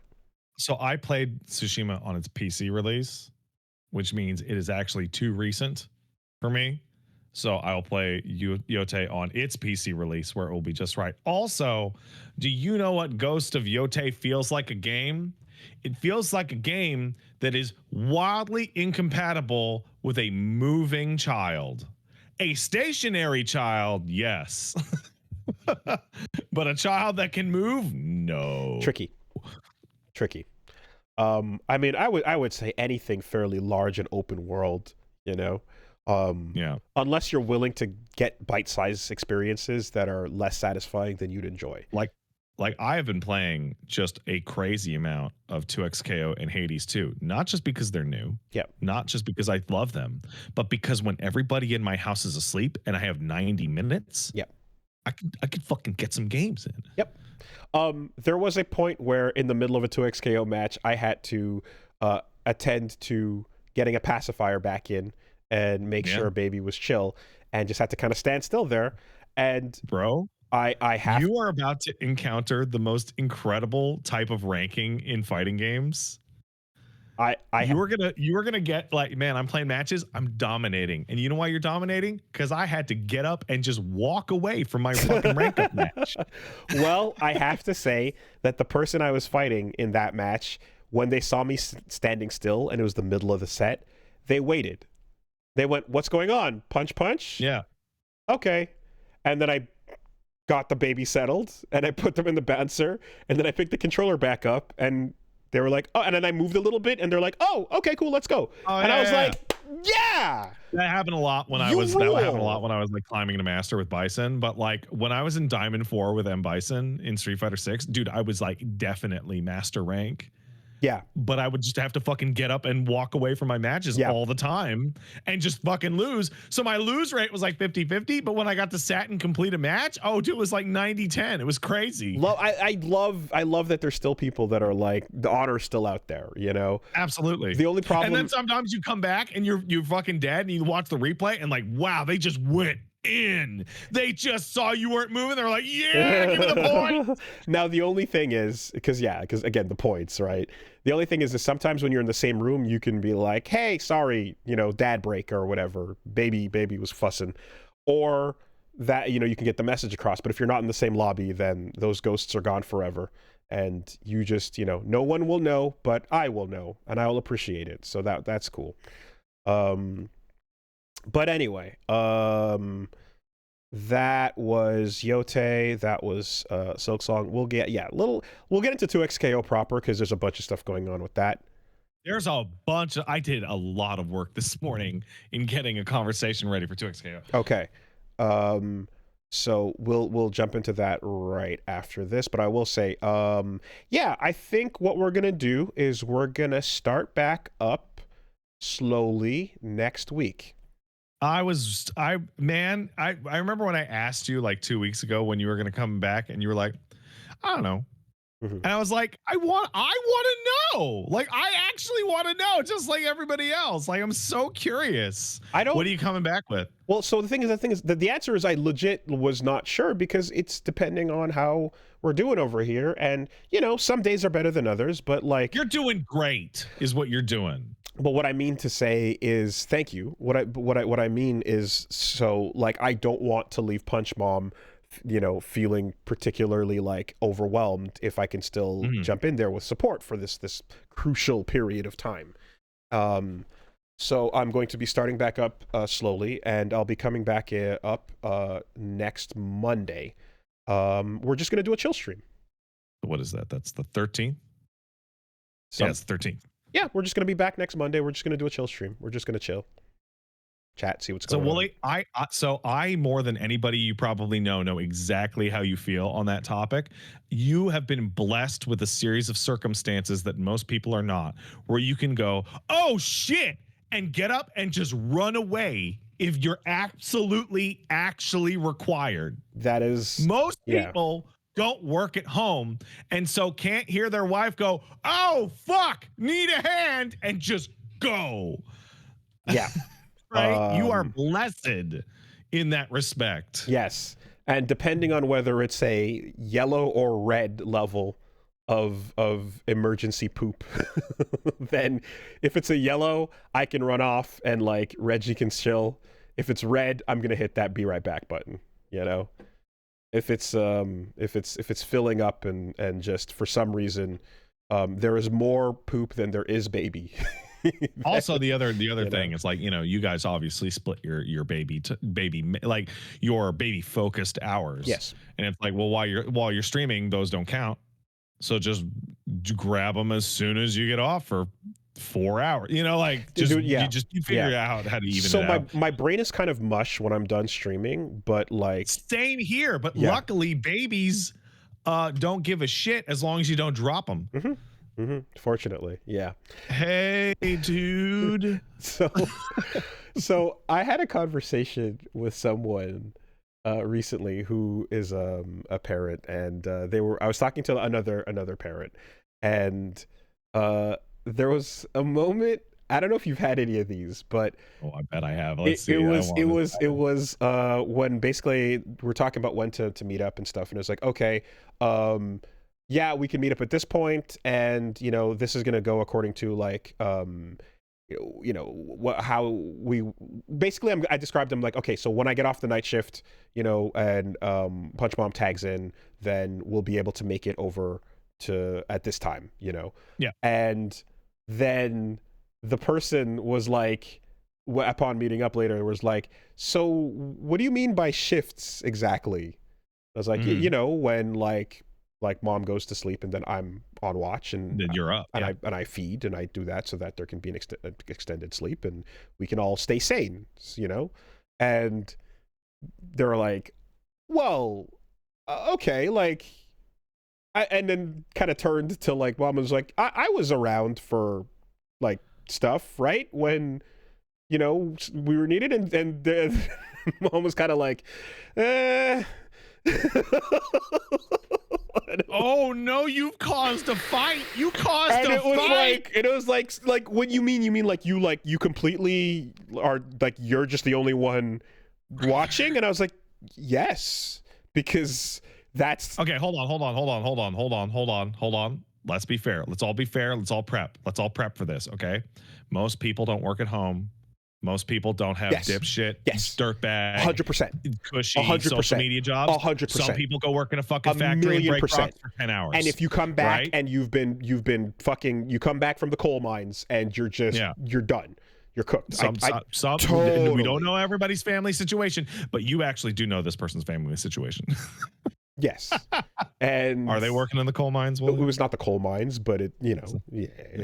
But yeah, all this to say that it was like, oh no, I did not mean to cause an issue here, but just the simple concept of like, here, let me take over for a while was like not a thing. I have not encountered that. I have not personally encountered that, though. I know Paige for a fact has encountered some variation of that, and I know that she's encountered people talking about like, I don't know what to do about birth control, and she's like, what do you mean? It's like, well, we already have the 3 kids and I want to go on birth control, but my husband hates it. And it's like, oh, that's a different awkward conversation, isn't it? Yeah. Hey, there's science, there's options, there's a lot of things you can do these days. Do you want to know what one of the best shitty feelings you might have had it already? I've definitely had it a couple of times, and it's show awesome. me where are you gonna find smug where there should be no smug? It's like an evil joy in your heart because you've caused a problem, but you didn't do anything.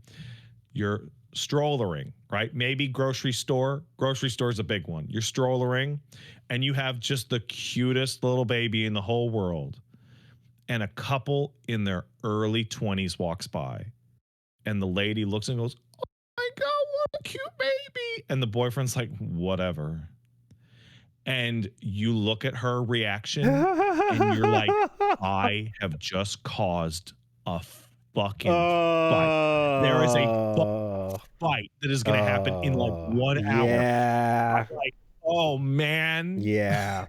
Now, here's the thing is Oh man. It feels so good. that shit's wild, and that is unfortunate. I just ruined that fucking dude's day. That just afternoon ruined is it. probably toast. However, I have seen people and friends like go from that energy in their relationship to the sudden and complete 180 where dudes like, actually, I changed my mind, let's go, I want it now, right away. And they kind of hit a mental time limit, or they do the math where they weren't doing the math before. And yeah, I just changed my mind. Yeah, and I just changed my mind. I went from one day to the next, and I saw a cute kid in the grocery store, and I went, "Oh, what a cute kid! Exactly. I want one." There you go. Right. So, case in point. Here's another one that we both know. Right. Just overnight. Right. That was a thought.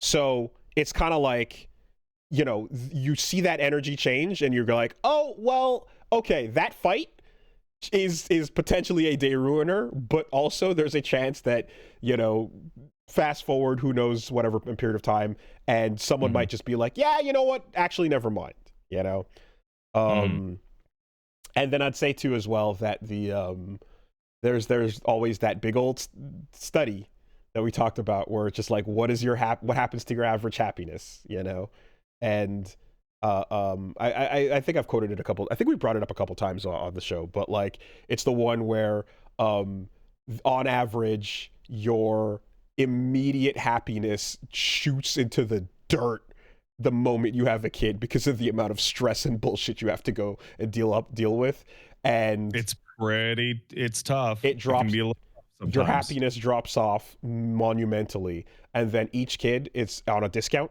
The second kid is like much less than the first in terms of happiness lost, and then each one after that is like negligible. However, then it immediately grows as you get older, and all of that turns into immense happiness. I am so much of a happier person than I was 3 years ago. It's not even close. It's not even close. So the study is more about the long term for later in your life, so to speak, but there's a mountain that grows there versus the maintaining your happiness without that drop off point, and then as you get older you start to regret it more, right? That's basically what the study showed, which I was like, interesting. Okay, so yeah, you eventually got to find your middle point on that intersection where it would drop off and where it would start to increase and go like right around here, and I'm gonna also calculate how old I want to be so that I'm not playing tag with a toddler and my back is getting blown the fuck out and I can barely walk. There's a lot of foresight, considering that like most people are just like, I want to nut. And that's how most kids happen. And then I want a nut, and then give me a Pokemon, Yeah. But yeah, it is a kind of insane thing to just like walk by and see other couple dynamics like get lit up with like fucking blue, yellow, purple. Oh, absolutely, it's fascinating. Just by your sheer existence. Anyways, so yeah, tune in over on Wooly Versus next Monday, where we'll be starting back up, and then the regular schedule is not returning just yet, but one day at a time. I'll let you guys know how it goes week by week. And yeah, the goal is to be multi-streaming there too. So that'll be Wooly Versus on Twitch and on YouTube. And we'll get Reggie back up in there and see if he can steal some more smiles. I bet he can. Hey man, can we take a quick break? All right, BRB.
All right. You ever hear just like a shotgun diaper filling poop that jump scares you?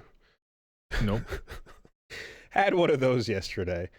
Just- As far as I'm concerned, my baby doesn't even go to the bathroom. Oh wow, okay. Well, we got loud rips going It's on. just a perfect angel, and it just poofs away into dust. That's crazy. We've got like fireworks happening localized in diapers down here, and literally had a jump scare of just a like it was like, oh my god. And I will say that, like, you know, as I've described the ability to faultless defense and you know, use a diaper as a shield a couple times, my heart has never raced more than during bath time. I heard a little fart and I was like, no, I was the Punisher in that one gif. No, please, no. Dude, what's the worst that can happen? You're already in the bathtub. Right? You're already there. Just it can get so much worse. It can get so much worse, you know? So, thankfully, false alarm, but boy. Anyways. Yes, so speaking of second chance wolf combos. That's right. How about that? So apparently Brazil riot.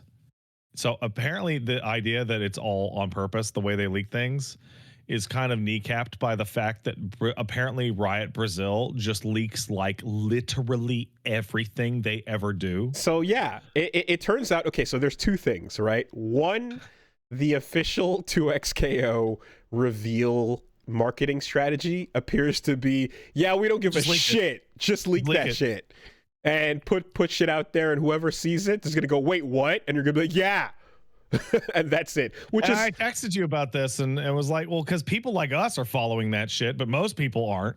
But I think so most people just see the official story later. But let it simmer amongst those who are keeping up with it moment to moment, and I think that's great. I think it's been really funny. I think it actually works. Yeah, and I think they did a really good job because Warwick leaked out, right? Warwick the werewolf leaked out, and it leaked out super hard and super fast. Like, it was like definitive. There's videos of the motherfucker. Like, wow, I'm looking at him. I mean, someone had a screenshot of his foot that just went out there. The videos came out like 6 hours later. It was right away. And then of course, there was, like, prior to that, we talked about the data mining, you know, where they pulled the voice lines out. But then there's just so that's the super unofficial, you know, we pulled the information from the game files. But then there's just the official Riot Brazil, who's just going, I guess, there's costume videos. Yeah, we're putting out shit that no one's supposed to see, and we don't give a fuck. And apparently, this has been the case for all League of Legends based, for absolutely everything they do. Yeah. So I felt really bad for them. Loose cannon studio. And then I felt really, really fucking bad for them yesterday, when Warwick is the fucking massive stinger of their very expensive CG animated intro. And then I stopped feeling bad for them because they did manage to keep the important thing, biggest detail. Which is, by the way, he's out tomorrow. Secret Shadow Drop character on launch. Yeah. And I went, oh, this actually worked out well for everybody. Yes. Everybody got what they wanted. So the leak confirmed his existence beforehand, and everyone was like, oh my god, we know who the next character is. That was January. Exactly. So we know who the beginning of the next 5 is going to be.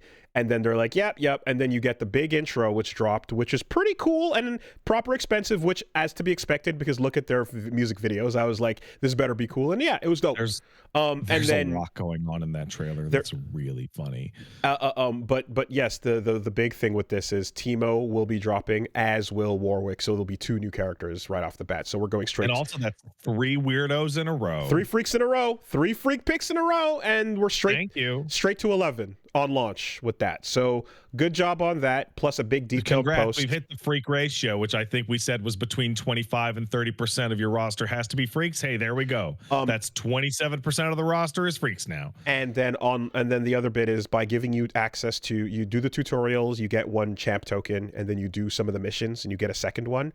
So by giving Here comes Timo Warwick. So by giving you 2 champ tokens that are easily accessible, you can make a team of anyone you want right away. So there's as a duos game, you're not being restricted from any particular pair, which is a really smart thing mathematically. Very smart. Right? So one, that big expensive trailer. So we're just shipping Ari and Echo now? Like, so they're homies or what's more? What's weird is that a different game shipped Ari and Yasuo. Oh, interesting. Okay. Yeah. And then I saw a comment where someone was just like, lore accurate, Yasuo jumps in, tries 2v1ing, fails, and then Warwick ganks and loses the round for his team. Absolutely. That is a peak league interaction. So what's the start? Okay, Yasuo has been crazy fed. And he is a hyper carry. And so he is effortlessly 2v1ing a fucking fight. Is Warwick a jungler? No, Warwick is a jungler, yes. Yeah, okay. And so right when it turns, Warwick tries to fucking gank from the lane. And then they both just fuck it.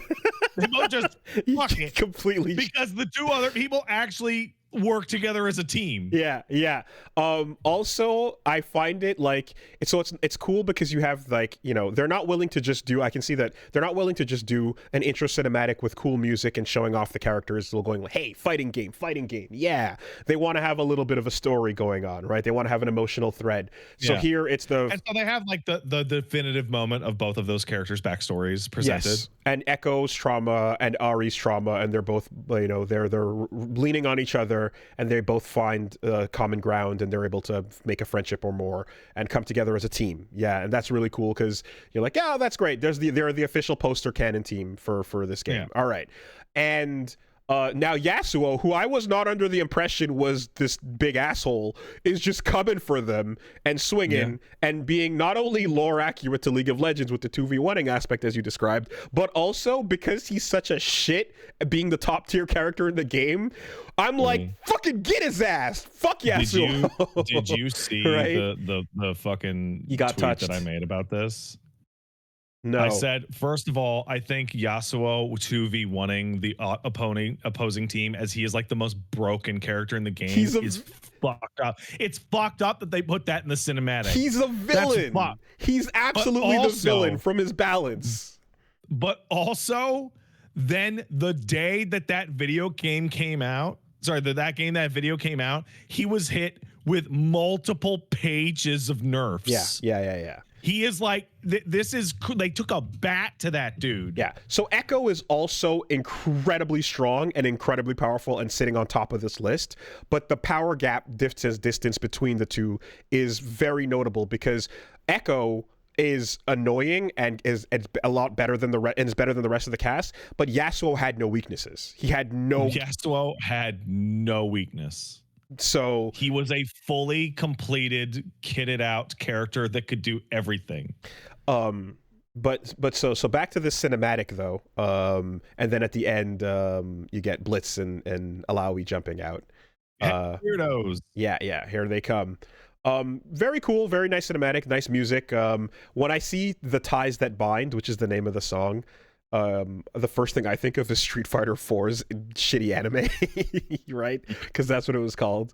So, little flashback there. But I'm looking at this like the expensive, music video for the game, and I'm immediately like, oh, there's no shot they're going to miss out on the cash that would come from putting all of KDA into this game.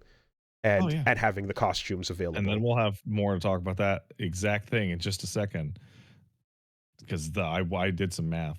There's no The wild way math. they're not going to sell Akali and then everybody else and then put the costumes out absolutely. immediately. That's crazy. I don't know if Evelyn will get in, but Akali is kind of a like a sure thing. So what's the popularity like between Akali, Ari, and then the other two? Akali. Okay. And Akali's also more fun to play. are the other two like more obtuse, or are Ari's they super old, and so is Evelyn. But I don't see a lot of love for Evelyn. okay? Because yeah, that's free money. You sell those outfits and you put the pack with them in the stage and some music or whatever the case is, and just go, right. That video has a lot of like deep cuts. They, It has one yeah, super deep cut in particular. There's a voice line between Warwick and Echo in which he says, "Rewind too far and you'll end up in my teeth." So in the fight, Echo rewinds to his earlier position, and then Warwick instantly fucking grabs him. And like he should not have rewound out of being fallen over because it fucked on him. that shot with the trauma pass moment and then the falling girl and then all the different reaching attempts was that's from his league bio. That shot of how many times I tried to save her and it didn't work was super good. Work. Oh, he does get her. Okay. In his bio, but it takes him 18 attempts. So I don't know much beyond just the arcane bits, but like that was probably the coolest part of that. I thought it was. I love seeing that shit. Some of those attempts are trash too. He's like way off. Man, it's so unfair because the titles they get, like you get Vi, who's the Piltover enforcer, and Echo is the child that broke time. Yeah, you're like, right. That's not the same, man. Come on. Some of those titles are way cooler than others. You know? Yeah, Vi should be called the fucking narc, but that a different character would also have that title. That title works for someone else too, so no. Now, that title would be Caitlyn's title. She's the biggest fucking narc around. Hey, I'm satisfied because not only is Vi here, but then they showed off among all the cosmetics, because you best believe they want that money. They also showed off lesbian breakup. The fucking pit fighter outfit, baby. Drag that mascara. Like the leaky goth breakup Vi. And I'm like, that's the Vi I want. It was half an episode in Arcane, and I'm like, oh, look at this costume they're selling. It was such an obvious costume. Into the arcane costumes and the monetization of this game, because the arcane costumes that they are selling in that bundle are so much fucking better than the default costumes. It's crazy. They are like the quality. They are like they should have been the defaults. I don't give a shit. Echo's mask and the pipe and all that and the coat. Oh my fucking god, dude. So that's the thing, is I knew Echo as the arcane version first before all the other stuff. So I thought that was just a look. And I think it would be a huge mistake if they put the non-league versions of these characters out there as primary. Yeah. Same thing for Warwick, making him the wolf instead of like the big dude or whatever. Whatever the fuck that was. But making those costumes look really, really good is very, very smart, because the only way to make money with a game like this is to entice people with the cosmetics. And to throw some currency and tokens and so on in there. Also, I like that, like the drip feed of like, here's Teemo, here's his stage, here's a couple of arcane costumes, and then here's Warwick's foot, is now like, here's like another 4 sets of outfits, here's like Crime City, here's another background you didn't see, here's the Warwick stage. There's now like an entire humongous pipeline of like stages, outfits, and cosmetics that we've been previewed for, that are like KO effects, taunts. I want to say like an entire season or 4 worth of stuff has been previewed. And dude, absolutely. And they fixed the problem that we have with Street Fighter 6. It's like, man, I would actually love to buy more costumes, and they have figured out a way to fix that, and that is charging 3 times as much for those costumes, making the costumes a part of a big pack that's expensive. Yeah. No. I had to do this morning. Obviously, I had to do this clown shit. So my time was highly limited, right? So when 2XKO came out, it immediately broke like that. Just fucking crashed its shit off. And then I went, well, fuck. And then when I was able to log in, I didn't play even a single fucking round. I went to the store and I went to the battle pass. I took screenshots of everything. Okay. And then I ran the numbers on literally their entire monetization platform so I could compare it here. Okay. And how much of a fucking ripoff the game is or not. Okay. Because the sticker shock on that Arcane costume pack being $140 fucking dollars plus tax Canadian. Oh yeah, you didn't know. You didn't know. Ah, dude, that shit costs $165.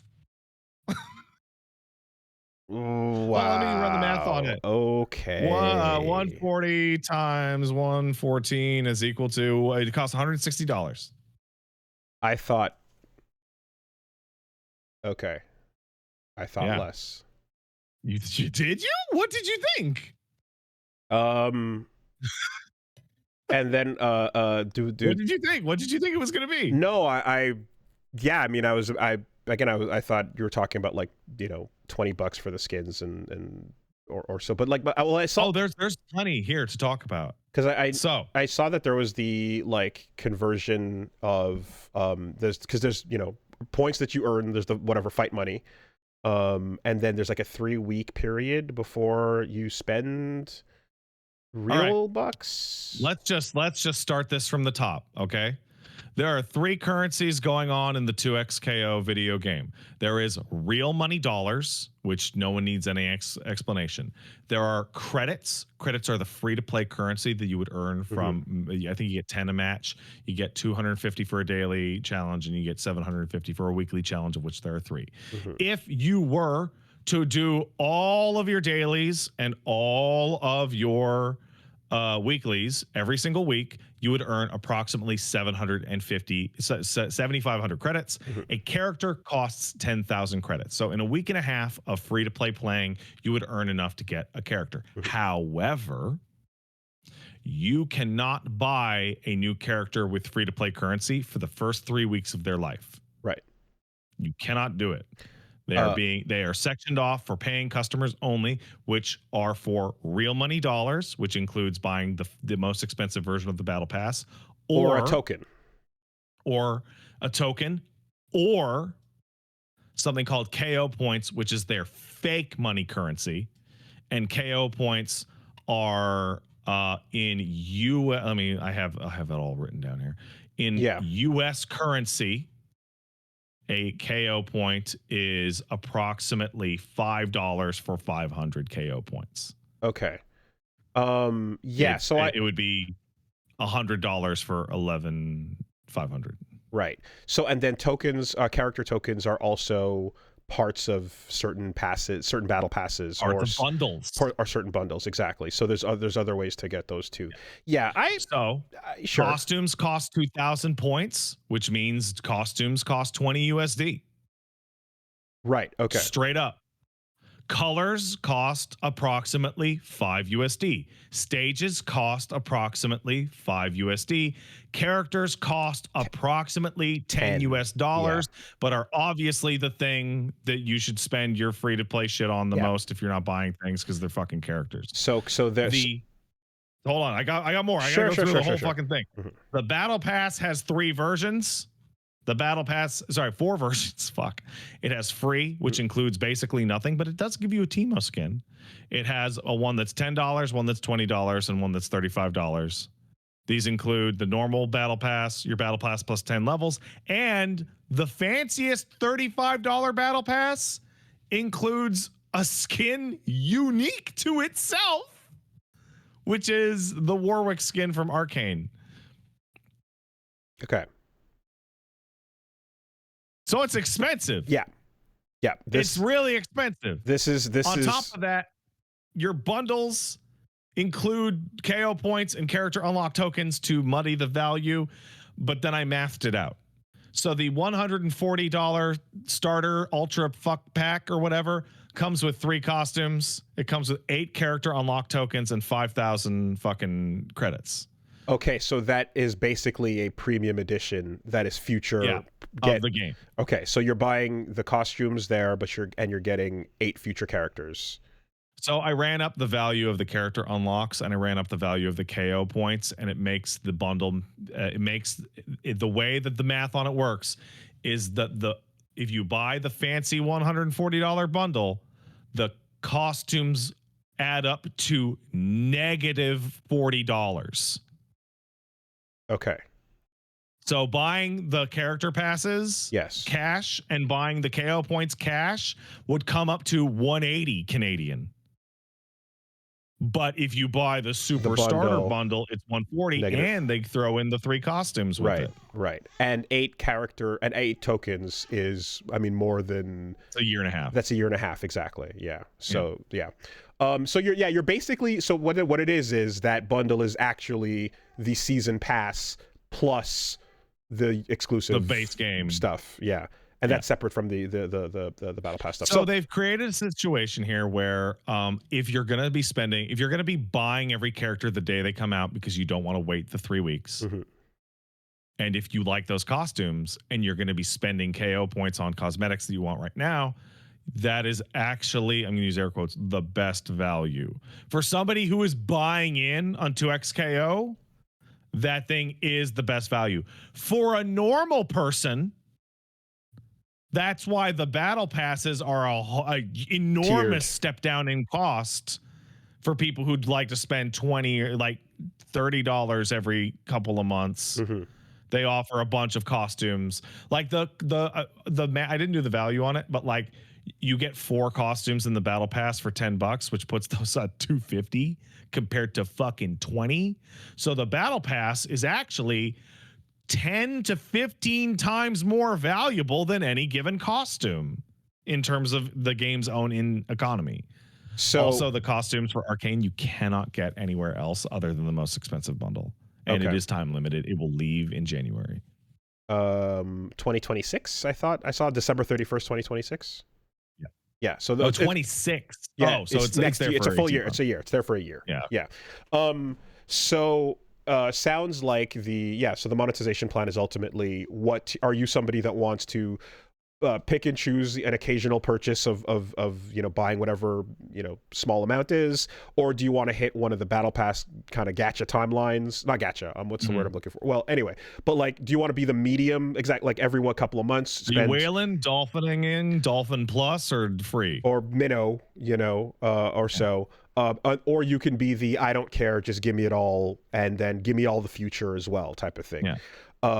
Now it sounds like if you are playing regularly and I guess like just interested in your character and some of the colors and or exclusive bits, you can keep up with that for the most part. I actually ran the math on that also. So for experience and for the free tokens. Mm-hmm.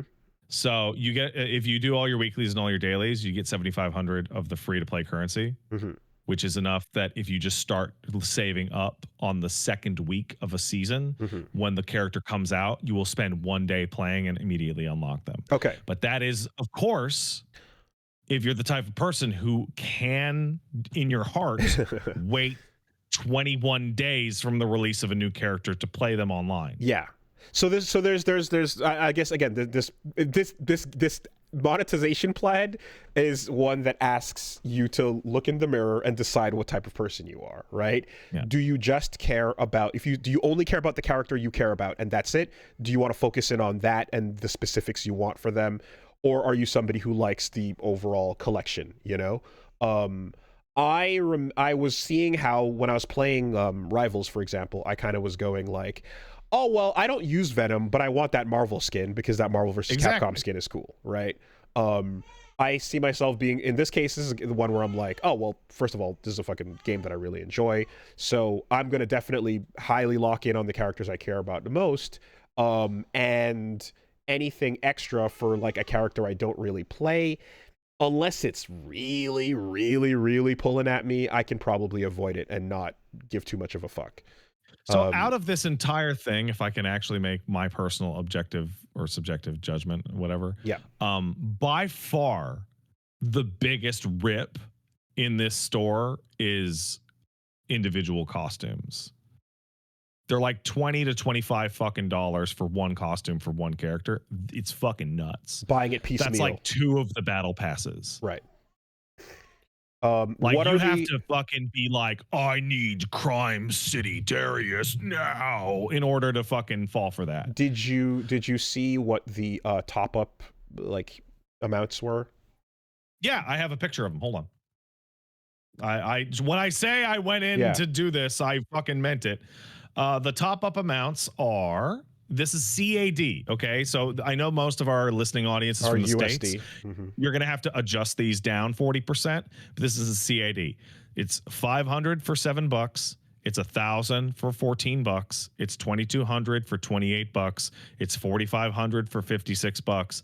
It's $6,800 for $84, and it's $11,500 for $140. Okay, so it's $7 is the lowest. 7 Canadian is the lowest, which is probably 5 US. It's 100 KO points is $140. Yep, that's how it works. Yep. And then as you scale up higher and higher and higher, it says bonus. Okay. Oh, so someone in the chat, the rotating shop is currently different for different people. That's nefarious. Interesting. Okay. I wonder because what would happen in Fortnite is people would like go to the subreddit and people go, oh my god, the alien skin is back out, come now. What determines that? No, you have to check. It has to be you. Valorant and League both do that. Oh, that's fascinating. So what is it? Is it just user random? Like not random? Is it just what determines? Is it area? Is it like probably your user ID? User ID. Huh. Yeah. So how with the free to play fighting game, how does the heart feel about cosmetics? Right. What is some of these cosmetics are trash. Like straight up. I mean, Beach Darius is not doing anything for anybody as far as I can tell. I don't know. Meh, maybe, same thing for that weird Vi that I saw that was like meh. But then I saw like the other Vi's looked sick, and I think every Alawi costume I saw looked really sick. Tech Alawi looked really cool. Some characters just kind of can't have a bad costume because their base design's too sick. I'm hoping that Tech Alawi has like metal tentacles, mecha tentacles. She does. Oh, that's great. They're cybernetic tentacles. That's very cool. Okay. So yeah. And I checked in an earlier trailer that different costumes will alter the effects and visuals of some supers. Okay. Yeah. Well, already the free final color that you unlock, which is the green and black ones, make your effects also a green or different color. Yeah, there's Vi's like punches change from the regular blue or so into like a special color. So yeah, this is just like we didn't have a true look at what the freemium kind of fighting game would look like. I would say, you got these multiverse kind of previews, multiverses previews, or we talked about like, fucking Tekken Revolution or whatever. But in this case, you're getting the pricing. I would also say you're getting the pricing after years of development, Yes. Where this is showing up late. I wouldn't even say that. This is actually fairly similar to League and Valorant's pricing. Is it? Yeah. Okay. Yeah. I also ran some more math, because let's compare it to Street Fighter 6, which is the easiest possible comparison point, because people are looking at that bundle and going, what the fuck? Okay, 100 USD for the Arcane Starter bundle is the equivalent of buying 2 years of Street Fighter 6 character passes, because you get 8 characters, 8 tokens for it, right? So it's like buying year 3 and year 4.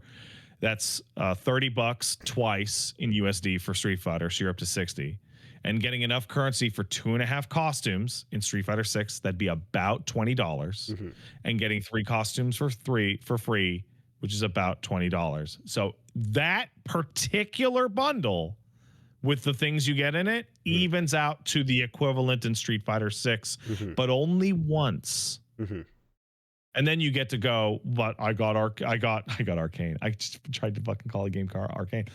I got 2x kill for free, but I had to pay 60 for Street Fighter up front, which is basically how I think they arrived at those prices. So what I we're think that bundle was designed to hit that exact math of it's the same as Street Fighter, but the game was free. so the wild part about not the wild part, the part about this that I guess is ultimately, you know, what we're looking at is this is a standardized model that is in other Riot games that and other genres for a while, games, which has proved successful. but it is not like other fighting games, right? And so the reason for that is because other fighting games aren't completely free.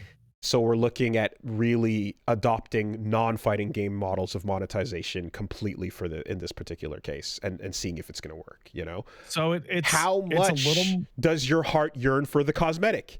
How much it's a little more does complicated than that. You know, the problem with this is that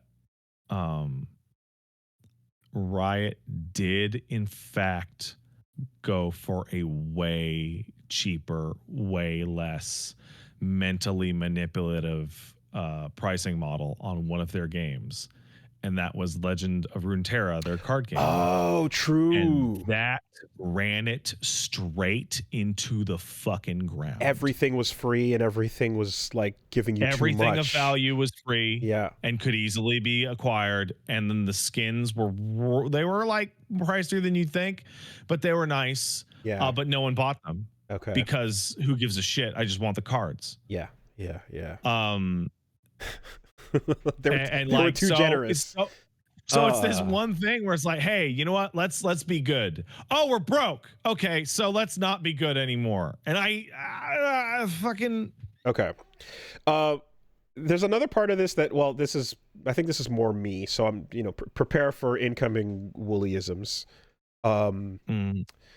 I've described in the past how when I see a new game of some kind and the camera is zoomed out third person with a tiny little character and little colored bullets are coming out of them, there's a level of fuck that I just don't give immediately. Like you see the little purple lines next to my head go, like, right? And it's just because no matter what the genre is, no matter how fun the game is, I wish I could see shit up close and really appreciate the art, right?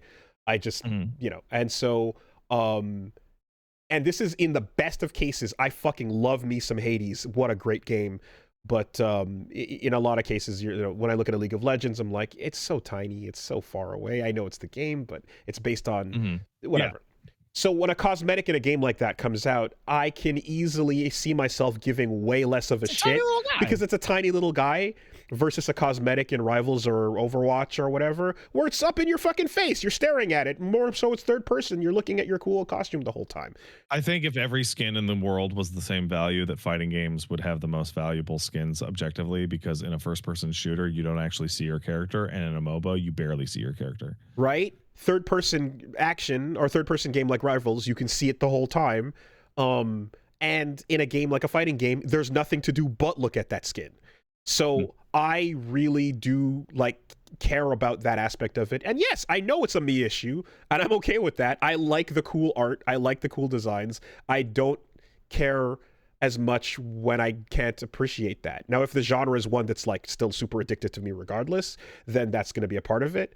But it's also, you know, there's an element too where I'm like, when card games have cool effects on the cards and stuff, that's dope. But I'm also somebody who doesn't have a strong memory for playing Magic and Pokemon and other stuff with other people might. Therefore, the actual interface of playing with cards is not as special to me versus seeing two characters doing shit on screen. So the value of seeing those skins and what they're worth in a game where they're much smaller makes me give way less of a fuck. And I would even say there's a smaller version of that where in Multiversus, the characters are much smaller because it's a Smash-like game, and you still can't appreciate it as much as you could in a larger fighting game context or a third-person action game, you know? So weirdly, I feel like the genre changes the value for these types of things. A skin in a Call of Duty game or so where I'm never going to see it except on a replay feels really, really low desirability to me. So, I mean, I don't know if that's relatable at all, but yeah. After running all my maths, I'm like, to anyone who actually wants to play and enjoy this game, play it free to play entirely. And then if you feel like grabbing one of the battle passes, maybe grab one of those, because everything else is complete insanity.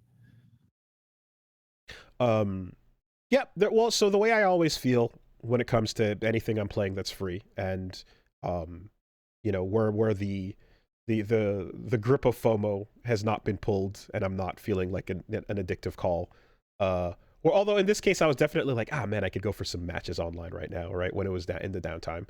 But regardless, anytime that's been the case, I think my thing is like, if I'm enjoying the game and I'm liking it, I have no problem giving it money, because I would have been willing to spend on the full purchase if this were available to me. There's a lot of cases where if a game is like, here, you can buy a retail version of this, but it's essentially like a retail bundle of things for what is ultimately a freemium game, I'm happy to support that if I want more of it, if I want it to continue existing. So, there's a part of me that's always like, yeah, it depends on what my willingness is over whatever period of time is, that I'm playing it. And if time passes and I'm like not playing it as much or whatever the case is, then I'm like, yeah, I don't really feel like investing as much anymore. But I do also feel myself able to mostly resist the call of the cosmetics. I mean, we'll see, because like, to their credit, if they're going to charge $20 for these cosmetics, they better look really good, and some of them look really, really good. That Teemo, the Gorilla Teemo, the one where he's a little soldier, that one looks fantastic. Looks great. Cool. I don't have, outside of Teemo being a troll character, I don't feel like I need to. I don't care that much about collecting Teemo skins or whatever. Probably not going to play him that much. Not a big, I don't have any desire in me there. When I see there's hey, look, there's a Sentinel color for Blitzcrank, I'm like, I want to fucking buy that color for Blitzcrank. That's really cool, even if I don't play Blitzcrank, That's not going to cost too much or take too much time, but there it is. So it's just... So somebody in the chat said that, by the way, that it's weird there's no $60 version that equates to like a regular game that you can buy of the starter bundles. There totally is. There's a $60 bundle that gives you 8 character unlocks and 3,000 fun bucks.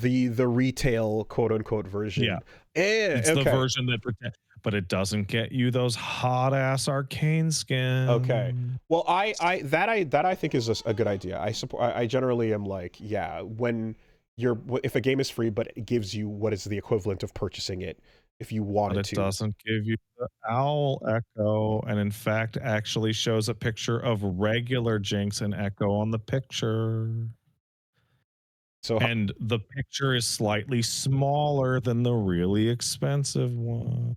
So, in doing all this math, is you doing the math also you calculating your heart? No, I actually just want to know. Okay.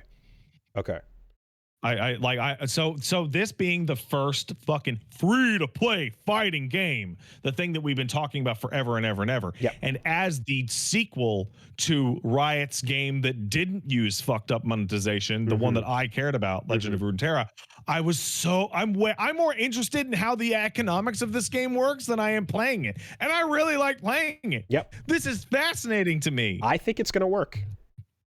It's totally going to work. I think it's going to work. It's 100% going to work. I think that sticker shock wears off, and then you just go. Yeah, I think people who want to play fucking gold Warwick have already bought that fucking skin.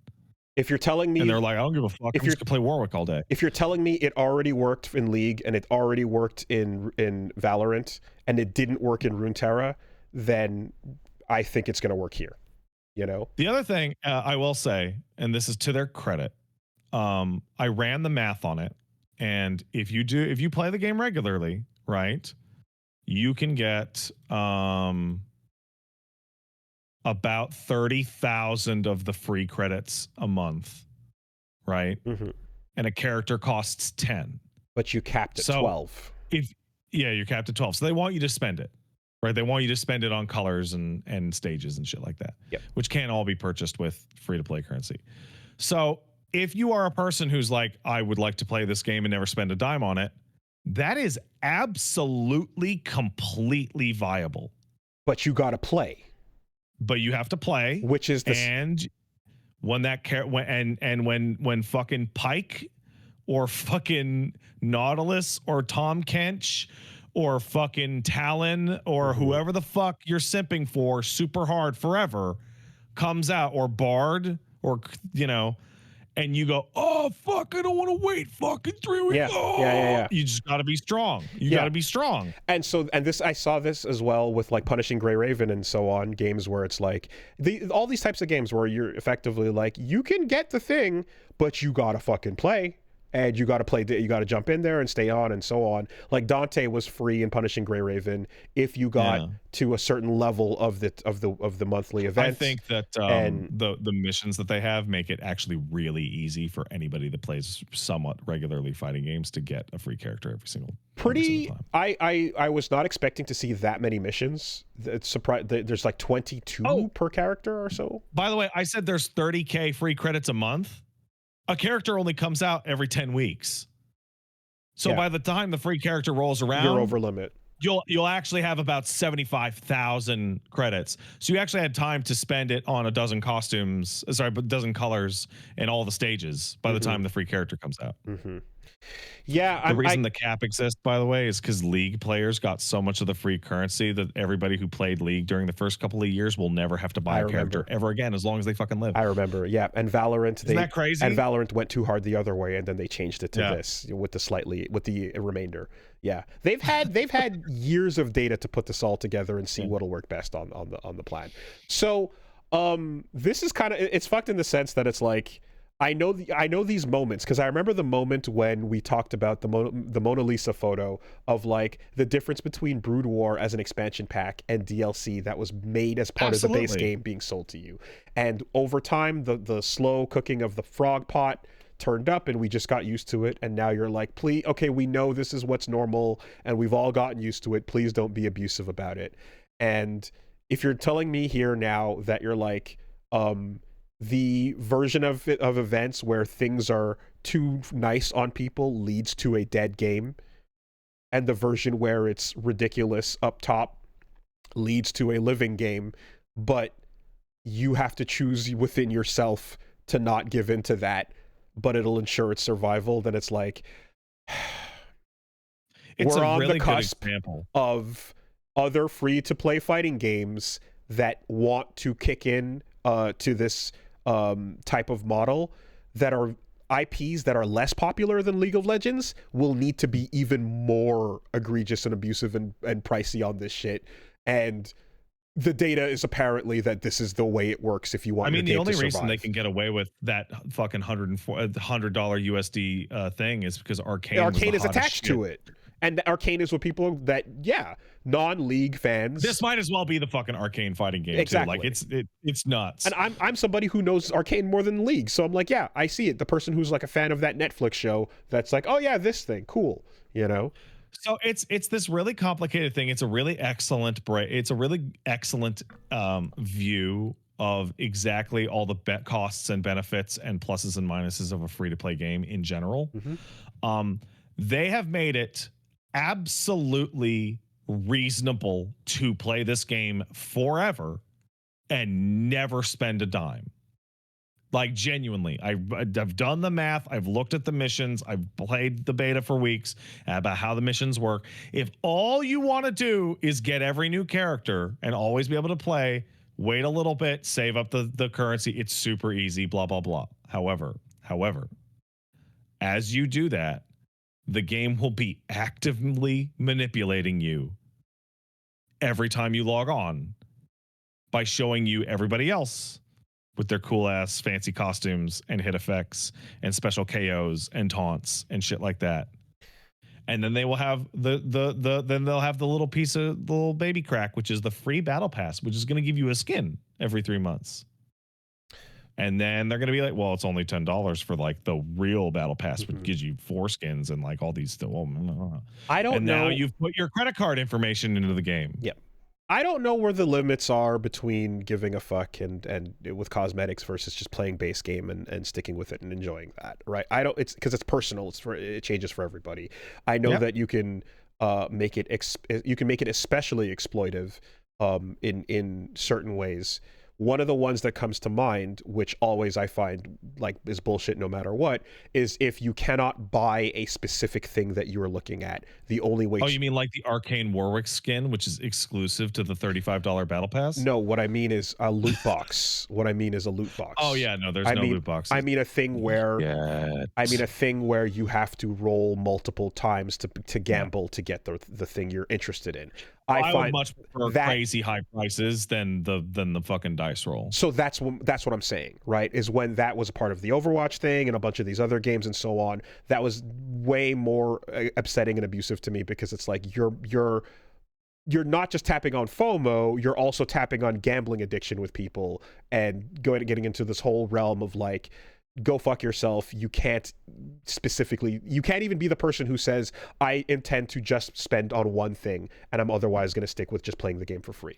I find that to be bullshit. So when I'm looking at this and you're going like, okay, you can target the specific thing or whatever the fuck, it's like, is it copium where you're like, yeah, I guess it could be worse in this way, but then also I don't know how bad it gets in the league sense. I don't know how often rotations come out where you're like, this exclusive skin for this league character is also going away in like 4 weeks. So fuck you, get in there, do it now, otherwise never. I also don't know. And as skins get added to the game, that rotation, which is personal to you, is going to get if you miss it, it might be months. So before you see that is there that thing where it's vaulted forever and like, yeah, like it's going to take you 3 years to get a chance at it again or whatever, right? So the easy solution is to put a really, really, really hard line in the sand and don't buy costumes. Only buy the battle pass, or like just don't buy costumes. Costumes are the rip on this, and that's where they're going to make most of their money by far. Yeah, I think you gotta do right by you on it ultimately. If this is the way it goes and this is the way that the genre plus free to play works here, and it's been doing this for a while, and it's an evil that is profitable enough to keep things going. It feels bad for that to just become the regular, but I also know that how much do I like this fighting game and how much would I pay for it and how much to support it? This is one of my favorites. This is big. I'm happy to pay for a deluxe edition of this game and enjoy it because it's one of my... For you personally, Wooly, your this discussion is actually worth more than you would ever be able to pay them. Because we're providing them free advertising. Well, there's that element. Which means that it should be noted, by the way, that while I think the team behind Project L / 2XKO is a nice group of guys, and they seem really cool. I found out yesterday that Combo Fiend designed Warwick. Cool. Okay. Which means he must have a lot of cool functions. That Riot is insanely evil and super horrible. But as we said, I think last week or the week before, I can't get into I can't buy products from Nestle discussion every time we talk about a game. And I at some point I have to pull back to a degree. It's infinite. It's infinite. It is. It's crazy. And we're going to talk about there's this exact discussion in the difference between the dev team and the people in charge of pricing and marketing. Yes, we are going to talk about that in just a second. Yeah, it's the Street Fighter 6 comparisons you've been making are pretty apt. It's such a good comparison, isn't it? There's a lot to be said there, yeah. But I will say that I think in terms of putting out the content, showing you what the quote-unquote what the cosmetic roadmap looks like, and also going, surprise, the next character is here for free, or rather the next character is out right now, is a really good move in terms of getting the roster back up, which was the biggest part of the discussion. To 11. You know what? Okay. Good, and they'll be at 12th in January. And being really cavalier about leaks and just being like, yeah, who gives a shit? This is what we're working on. Out a shit post of a Teemo trailer is cool, good stuff. I like that. I think that's a good way to win back, players and people with that, and to get things up faster to the state that they want to be at with this game. we're never ever gonna see the data, but damn, it would be really interesting to see the metrics on the money. Um, I mean, you might see the data. well, I Like you might I actually s- see the I data, but strong. then you'll pretend that you didn't. I bet you the fucking devs don't get to see that shit. Right. No, they have to. you They know. have to see the data because they need to know what characters to make more skins for. Oh, you don't think that's a person in a boardroom pointing at an iPad going, "This is what you're doing this month"? No, it's not. League um, has shown that certain characters get wildly preferential treatment, and it's because people buy them, just like Chun-Li but I and Cammy. but I also but there are many studios and deals where basically the actual the back end numbers are kept Mm. secret from the people making the thing. That and leveraging power is always in the hand of the No, publisher I holding the think they know. numbers. I But yeah, think the cannons are looking at a spreadsheet on one monitor and a network activity graph on the other monitor, and they know right now whether or not the game is cooked or successful. okay, Like, I think that conversation is happening right now. this special premium skin gives you access to rollback 3. Your character, when using this skin, can connect to special servers that are even better. Hey, did you know that if you spend $250 on this bundle and use this costume, it'll commonly match you up with people a full rank below yours? Oh, fuck. Yep. Yep. There we go. So all that's the interesting. And in the downtime as well, there was some offline tournaments where because the client was still playable offline Yeah. while they were updating. So some people were doing some locals And all the characters are playable in training mode if Mhm. even if you don't have them. So we got to see the logistics of what does this look like when 4 people are sitting at a station, everybody shaking everybody's hands or cross or this or that or whatever. And it seems like it works. The profiles that you have on your start.gg account are not going to be necessarily linked in a team. You'll just have to forego those stats. But for the most part, 4 chairs around the setup means you can roll through that bracket and do your thing. I'm curious. I don't know if you can switch off though from one to another and be like, okay, next I'm going solo, Juggernaut, get out of here. As the from match to match or whatever the case is. I got to go to the bathroom. You play the first round, and Juggernaut Mhm. solo. I'll be back in a bit. Wow, we'll see. Um. Okay. And was there anything else on your side? Yeah, Silent Hill F, I'm going through New Game Plus. It is absolutely stellar. The New Game Plus additions are like subtle but important. And diving deeper and deeper into that game's like combat loop is actually really fascinating because the post game charms you get are super fucking busted, like ridiculously action game busted. Um, and the the New Game Plus quest lines that are added in New Game Plus are excellent and fascinating and really interesting. And the ending changes. So would The game starts to change at about the 70-80% mark. would you call this? Is this Zero Escape? Is this a like mandatory New Game Plus? I don't know. Yeah, it's definitely mandatory. And you could just like, I haven't gotten there yet, but you could probably just watch the endings and be like, oh yeah. No, there's way more that changes on route to route. Okay. It's like it starts to subtly change in the beginning, and then it starts to change more and more and more as you get further in. Um, Also, to every I said this like last week, and I think the week before.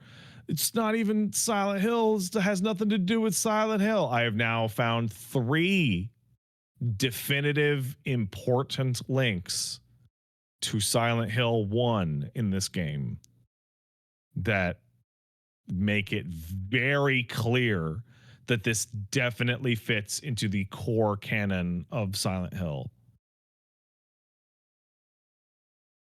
Okay. In a way that is, I'm going to guess, not upsetting or bullshit. No, it's very, very obvious, and it's like, yeah. Okay, that's a good noise. Dahlia Gillespie does not fly over to meet you in Dahlia Japan. Gillespie. Okay. Jairo Bensi. Oh, Right? yeah, It's a million times more subtle than it's that. It's not that bad. It's okay. But if you know, you see it, and you're like, I know what that is. Mm-hmm. Yes. But yeah, that's what's up. Zagoop. Over at twitch.tv/Pat Stares At and youtube.com Pat Stares At. I'm going to be streaming Absalom on Thursday. That's a sponsored stream, as well as I'll be taking a look at Timo and Warwick that day. And then Friday, I'm busy getting my hair dyed. And then Saturday and Sunday, I'll be back with Silent Hill F and Lisa. Okay. How you liking Lisa so far? It's miserable. Yep. But really funny. I think it's too funny. I think it's way funnier than it is emotionally arresting. Are you having those parts where you're like, I can't tell if this is a punchline or just sad? No, I think there's stuff that's really sad or very moving and that it hits. I think the game is overwhelmingly hilarious. I think the art style goes a long way with it too. And the kind of like there's an energy to when things are goofy and Earthbound where it's also goofy because you're watching a little sprite with a really weird shape convey this whatever emotion, you know. And like Lisa does the same thing, I'd say. Okay. Cool. Hopefully there's not too much news this week because I do have a hard out. I was just looking, so that is because I gotta wash this shit off my face and get things done, and that's a whole process. Okay. I'm doing the math on that. Okay, so we got about that. Yeah. Cool. What is going on sponsors wise? Give us a second. Got a couple sponsors this week. Shout outs. Do they want clown sponsor? Not much choice. I mean, if we get a fucking note for a make good because we did not endorse a clown. That'd be really fucking funny. That'd be really funny. Listen, it doesn't matter if you've got clown makeup or not. The real clown are the people out there that are wait, hold on a minute.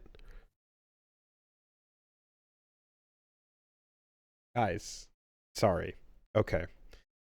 Are you all right, buddy? Yeah, there was a mistake in which oh yeah? Yes. And you caught it like right in seconds time. Before. Oh, good. Because that's great. Hey, putting competing things within the same thing. Oh no, you don't do that. You're not supposed to do that, guys. No, they hate that. It's your job is to make sure that doesn't be the thing on the same thing, because that's really silly. Okay, all right.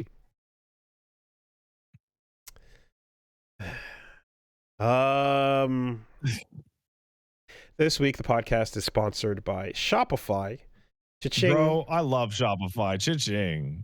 That's the sound of a sale. Now, listen. If you're out there, you're trying to get your business, you want to sell something online, you want to figure out how do I begin? You probably feel a little bit like a clown. You might have your mom and pop shop, and they're like, we want to get, mom and pop's grape jam emporium, popping off online with the kids on the TikTok. How do we do that? And you're like the young, grandkid that knows how to take care of all this stuff. And unfortunately, they're kind of in a bit of a hypnotized haze because they've been scrolling past Facebook AI generated movie posters for films that don't exist. So, it's like, no, grandpa, Platoon 4 is not real. The fact that it says Platon and there's no extra O there should have tipped you off. But regardless, you want to probably figure out a way to get them online. and figure out how to get that that international shipping stuff figured out. Shopify can help you because it's the all-in-one commerce platform behind tons of businesses online. Mattel and Gymshark, etc., brands that are working with Shopify, and from whatever scale your business is, from a small mom and pop to a large business that has millions of sales going, from whatever sale you're at, whatever level you're at, Shopify can help you. They've got hundreds of ready-to-use templates, so you can make an online store that'll match your brand's style. And if you're trying to figure out how to get your product descriptions, pages, headlines, take good photos of your stuff, plug it into your social media, how to advertise and get it hooked up to, all the different places where people that are going to shop can find you, then yeah, Shopify helps you with that aspect too. You've got a world-class support team that are ready to help you if you're struggling with any parts of setting up your shop and getting online. And Shopify helps you manage your inventory, manage your international shipping. If returns are happening, they can help you track that as well. And then, of course, if you want to look at all the data for like where you're selling things and how to get to those places, then Shopify is one of the easiest ways to get yourself online. So turn your big business idea into cash with Shopify on your side. You can sign up for a $1 per month trial. Start selling today at shopify.com/superbeast. Go to shopify.com/superbeast. shopify.com/superbeast. Thank you, Shopify. Thanks, Shopify. This week, the podcast is sponsored by, the absolute sickest when it comes to getting your gaming headphones needs taken care of, Turtle Beach.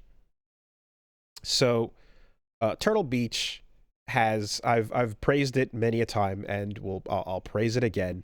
The Gen 3 Stealth 700 headset has incredible comfort features and all that good stuff with a nice wireless headset that you can get in with a battery that lasts 80 hours, rich sound, mics that are clear, lots of good uninterrupted gaming. But in particular, the fact that you can connect to multiple devices and have crossplay so that you're getting both wireless devices transmitted and you can hear both at the same time. So you can switch between, say, your PC and your phone with the click of a button, but you can also hear both at the same time. So you can play your game and continue to take a call or listen to a podcast. It's incredible. It's such a good feature. And I love that because, my ability to listen and multitask is precious to me. Found time, discovered time is what we're fitting into. People who are listening to podcasts are also finding ways to do other things at the same time. Getting two things done at the same time, incredible. So the Stealth 700 is the absolute best with that. Big fan of the crossplay dual wireless transmitter system. And Turtle Beach isn't just headsets. They've got all kinds of gaming accessories as well at high quality and prices that don't break the bank. So if you're looking for, your flight simulation, racing simulators, controllers, keyboards, mice, whatever you need for your gaming setup, check out Turtle Beach. Head to turtlebeach.com and use the code CASTLE for 10% off your entire order. You can get 10% off your entire order at turtlebeach.com with the promo code CASTLE. After you purchase, they'll ask where you heard about them, so please support the show. Tell them that we sent you. Get your ultimate gaming immersive experience with Turtle Beach today. My preferred headset when I'm over gaming on the couch and when we're Let's Playing. Shoutouts. Thank you, Turtle Beach. Thanks, Turtle Beach. And this week, the podcast is sponsored by the Ridge Wallet. Oh, yeah. Yeah. I gotta get me one of those. It's super clean. Sick. I got my Kintsugi driver's kit. So that's the wallet and the portable key holder as well. And the cool Kintsugi design is the one where it's all one color, like all white or all black, but you've got the little gold to show that, like, hey, I may have been damaged, but I'm going to highlight my flaws when I attach it back together, because those flaws are make me what I am. All that in your wallet. So, yeah. Ridge wallet. Yum. You can get of course there's other, I liked my weeaboo ass color texture on my Ridge wallet, but you can get gunmetal, carbon filters, different kinds of primary colors. The GT looks pretty cool. It's a nice kind of like shiny orange and kind of aqua colored flavor on it. Plus I saw like you got tattoo clip art, tons of different options as well. Really stylish. Beyond that, of course, the biggest gain is a regular wallet is thick and falling apart in your pocket.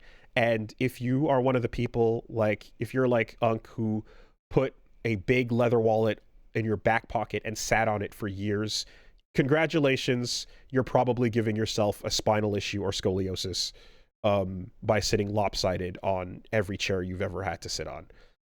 Incredibly painful and uncomfortable way to exist, all because you have a bad, thick wallet full of too much junk. Don't put up with it. Clear out all the junk. Get a sleek wallet that's gonna keep all your cards nicely organized together. And yeah, the fact that it fits all into a just very slim design where you don't have to be overcrowded with too much stuff that you don't need. The fact that it's got a little money clip in the back and a little thumb indent so you can quickly get out the type of cards you want to. Nice, fast, and sleek is, why I enjoy the Ridge. So, pretty cool as well that you can get your protection from RFID stealing folks. So if anyone's trying to walk around and tap to steal any RFID cards you have in your wallet, you can get RFID blocking with your Ridge wallet. That's a pretty important new feature that you didn't even know was a thing people were out there doing. But the same way you can tap your card on machines, people can tap your pants pocket and steal from you. So the Ridge has a 99-day risk-free trial and free shipping and a lifetime warranty. So yeah, that is the last you'll ever need to worry about a wallet. Check them out. Let's see here. Sorry. So yeah, you can get the Ridge Power Bank is a MagSafe wireless charging, Apple Watch charger, Lightning, USB-C, all compatible as well with 20 watts of power, so you can charge up whatever you need to on the go. Very nice to have that available. Very cool. So if you want to get in there, one thing to pack, 5 ways to power. You can find Ridge's Power Bank at Best Buy, or our listeners can get 10% off at ridge.com using the promo code SuperBeast at checkout. Head to ridge.com and use SuperBeast, and you're all set. After your purchase, they'll ask where you heard about them, support the show, tell them that Castle SuperBeast sent you. Yeah, check out your Ridge Power Bank, and you get your Ridge wallet today. Thank you, Ridge. Thanks, Ridge. Quick note to myself, and yes. Okay, so last week we talked about the really goofy, stupid decision that Capcom made to charge for Capcom Cup to make it a pay-per-view event, and we more or less discovered that their reasoning was because esports in Japan is making tons of money. They're doing gangbusters. They don't really care how people feel. They are just satisfied to deal with the Japanese clientele that are willing to pay because Street Fighter League proved that they're down for that. And never mind, fuck you, rest of the world. Everybody hated that. Everybody came out and explained why that sucks, because 1, it's a pay-per-view event. 2, you could have I said you could have celebrated this by going into battle hub of the game by having a big in-game event where people could go watch the thing. You could have sold colors like you did with Street Fighter V and cosmetics to support the Capcom Cup costs as well over the years. There's been lots of ways. You could have done a lot of shit. Lots of ways to do this. And then furthermore, I want to say other people pointed out some really great observations about this, which I didn't even think of at the time, which a huge one being that how do you get to Capcom Cup? You have to win qualifying events. What are these qualifying events? These are community-run events across the world that different local communities host, run, and put on. And these online World Warrior qualifying events are all being done for free by local I'm really glad communities. that I was able to put in the groundwork for free so that you could charge people for the results of my labor. And the winners then go on to these larger qualifiers and they all run through. So the whole system of getting the people that are the competitors that are in the Capcom Cup is relying on the community and relying on the grassroots foundation of people just donating their time because they want a TO, because they like the games and think it's cool, and they like the community and want the FGCs to grow. So people that are volunteering their time and effort are now basically offering up and providing the means by which Capcom Cup can happen. And then, nah, fuck you, we're going to charge and just make bank on that. Thanks for your free work, everybody. Good job. Bye. That's the extra part of it that's like, oh yeah, you're double fucking the community because this is not even like you're showing up to fund or share any of that with the community organizers, tournament organizers, or any of that part in part. The whole thing is just an insanely greedy step. As this has been a humongous, stupid thing that everyone has been upset about, Nakayama, over on the dev team, one of the two that are directing Street Fighter 6, started tweeting. And he put out a tweet of some concept art for Street Fighter 6 that never got used. And it was the whole gang assembled. And he was kind of just musing into the air. You know, it's almost like he just walked up and said, hey, you know, just randomly talking about nothing. Look at this cool piece of Street Fighter 6 art. I really like it. I really like this art. I'd love to see it turned into some merch. You know, to see it turned into merch, it would have to be decided by the esports division, which is a completely separate unit from the development team. Look at this cool piece of art. Isn't it kind of crazy? Yeah, the esports division and the dev team are not at all the same team. So if you guys want to see that turned into merch too, hey, esports Capson, hey, please let them know. You know, these are different divisions. And so people were like, okay. And I believe Diaphone is the one who bit and it was Brian F. Excuse me, not Diaphone. Brian F. was basically like, I see what you're doing here, and you are fishing, so let me ask you some questions that you can publicly answer. And so Brian F. was like, doesn't it seem strange that the esports division and the dev team are so disconnected? Perhaps monetization strategies could have resulted in collaboration rather than just charging such a high price for streaming Capcom Cup. To which Nakayama went, it sounds strange, but it's true. Revenue targets and assigned tasks differ fundamentally by department. Even the development team was surprised by this announcement. At least Matsumoto and I were shocked at the venue. That said, this matter occurred within the same company, so we're currently discussing it. Apologies for any concerns this may have caused. If I get scolded at work, I will delete the above comment. And the conversation just kind of went on, but essentially he explained that, like, yeah, I'm just making observations out here into the air, and if anyone's asking me about them, I will reflect on the fact that I was shocked at this news about the esports team handling this side of the that's crazy, of Street Fighter 6. And we are talking internally about it.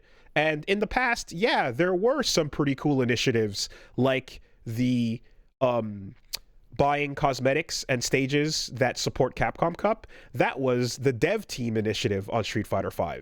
That's crazy.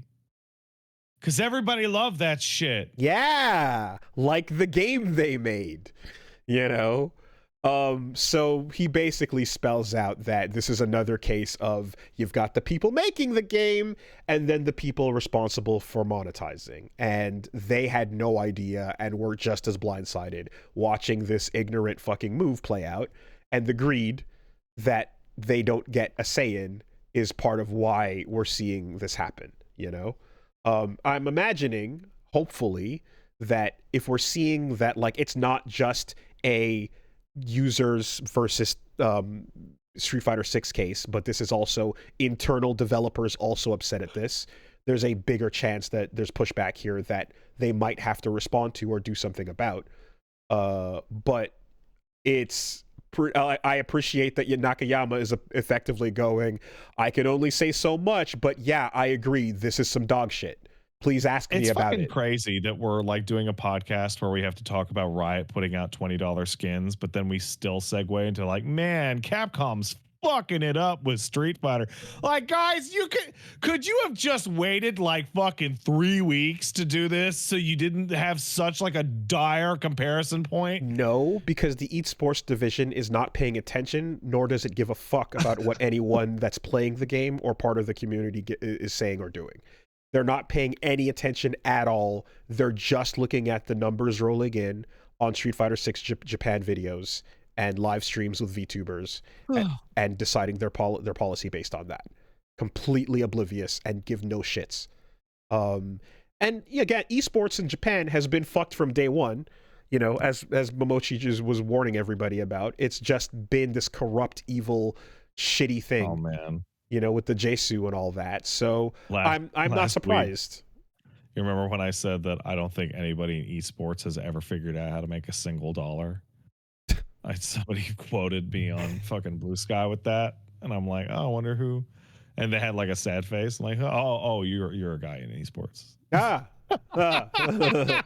And I was like, oh, you seem cool. I'll follow you. Yeah. You know, you have to wonder if it's like, hey, welcome to Capcom Japan. Here's the Monster Hunter offices, and you see like someone with the little cat ears and the muscular chef, and they're like, yeah. And here's the Street Fighter guys, and they're doing their own little dev bracket internally with each other. And then here is the esports team, and it's just a thick purple miasma coming out of a cave. You know, and like, are those guys still alive? Like, no one, don't go down that hallway. No one talks about going down there. You know, that's the fucking esports crew.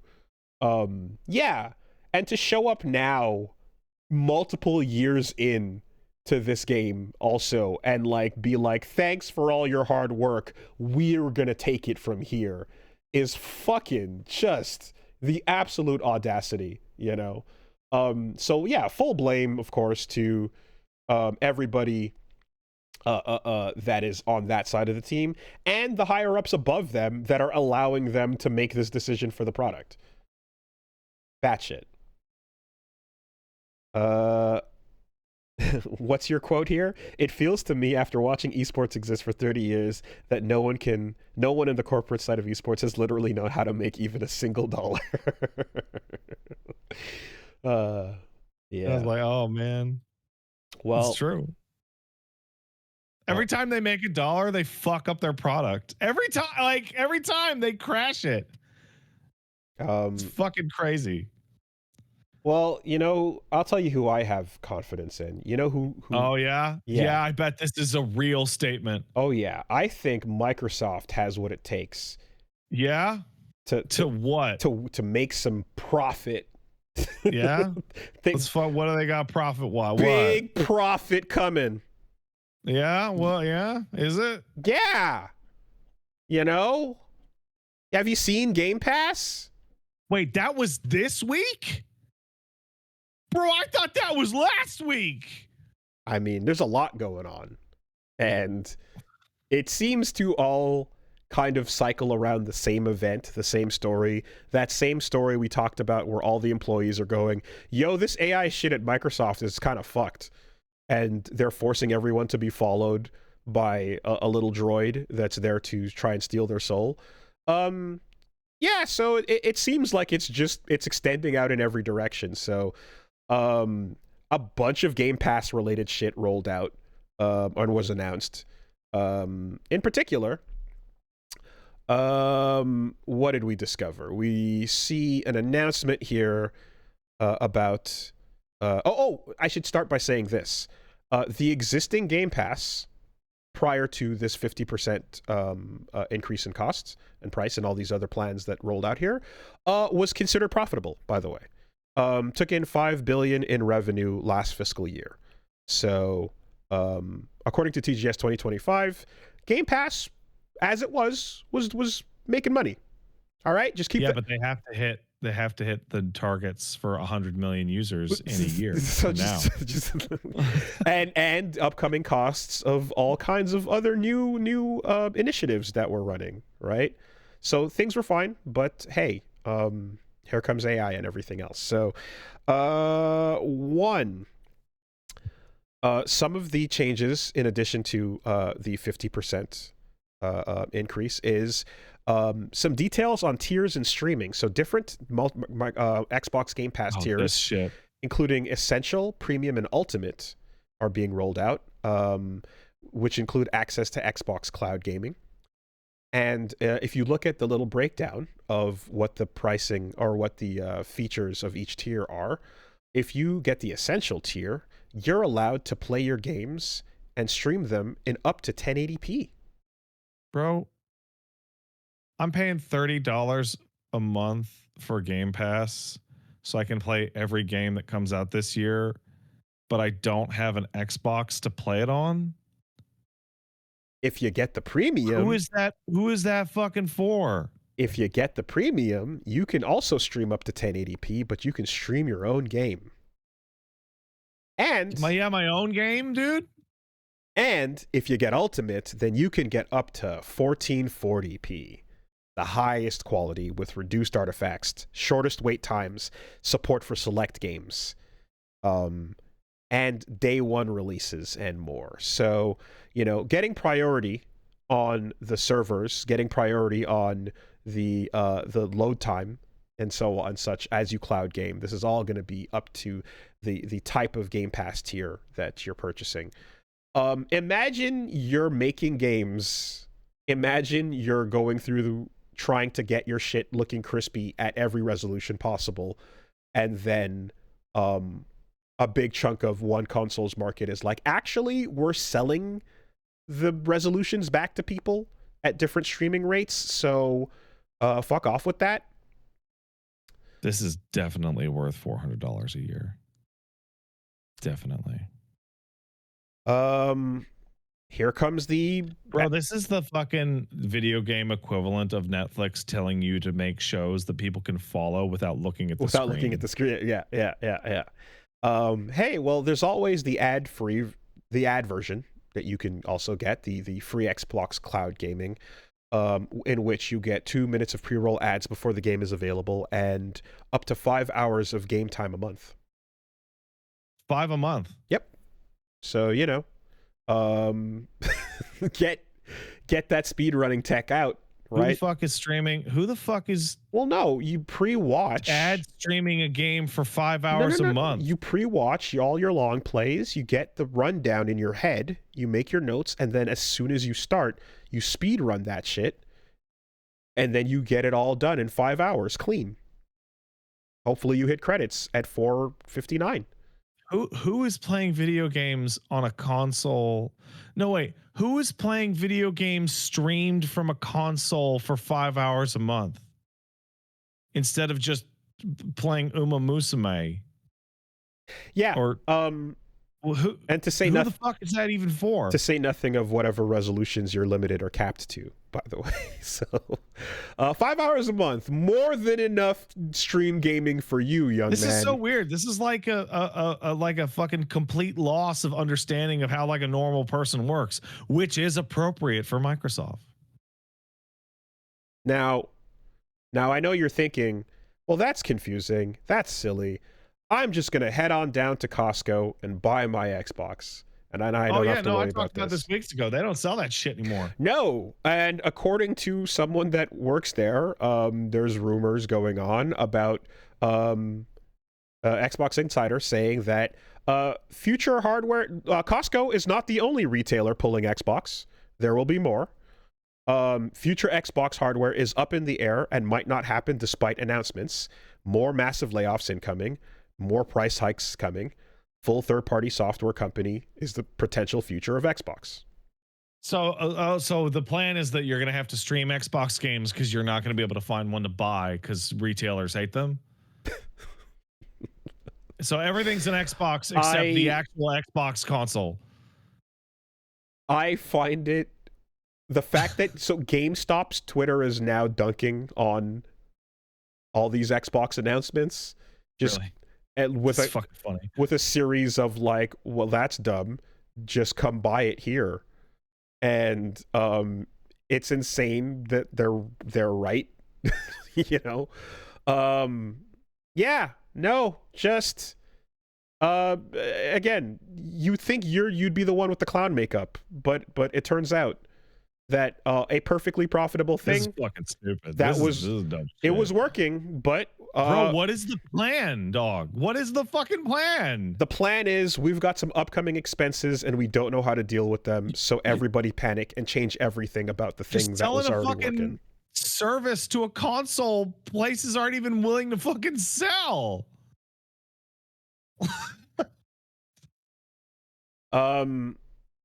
Xbox division. Oh god, Sony's gonna get so shitty when the fucking Xbox dies. It sucks, dude. It sucks. Oh, you man. need someone. Even the appearance of controlled opposition is necessary to keep these companies in line to not just become the most annoying, shitty, garbage fucking hardware manufacturers. You need competition. They fuck it up so hard and they dry it up, and now Sony gets to just take it and waltz and do anything they want. It sucks, dude. And this is meanwhile, outside of the Xbox division is just the march of the fucking AI just at large, as they invest in this heavily to try and recoup costs, or thinking that this bubble's not going to burst. Fucking headline. What was it? Just go like zooming out from Microsoft in this context, where Wall Street Journal, consultants at Bain & Co. AI infrastructure spending will require $2 trillion in annual AI revenue by 2030. By comparison, that is more than the combined 2024 revenue of Apple, Amazon, Alphabet, Microsoft, Meta, and Nvidia, and more than 5 times the size of the entire global subscription software market. Morgan Stanley estimates that last year there was around 45 billion of revenue for AI products. The sector makes money. The sector makes money from a combination of subscription fees for chatbots and so on. However, the tech sector is going to have to cover a gap. Somehow, is $1 trillion question. Hey, listen, man. Consumers must spend $800 billion on AI within a few years to justify investment. Listen, from the last few. Wooly, listen, I need $500 billion in order to finish the puts everybody out of work machine so that they can all spend more money than exists in the world in a single year on it. Well, how am I supposed to make $1 trillion on the puts everybody out of work machine without you giving me $500 billion right now? Well, because if I'm not mistaken, the estimates are that by 2030 is the timing when everybody's going to be out of work, and it'll be, quote unquote, a painful few years before you can just wait for life to get better as AI does everything for you. And that's an inevitability that no one can avoid, and we're heading for it. So just hang out. Can't be avoided. So just hang on till 2030. So I was doing some economics looking into, and apparently like a very above 80% of like the US GDP right now is like tech spending for companies on this shit. Oh my like, god, man. just And like it's just infinite investment in a thing that doesn't make any money. and so when China comes out and goes, here's this one that does it cheaper, and the level of pants shitting can be heard. Or nothing. Or nothing. Or just nothing. Or just nothing. Yeah.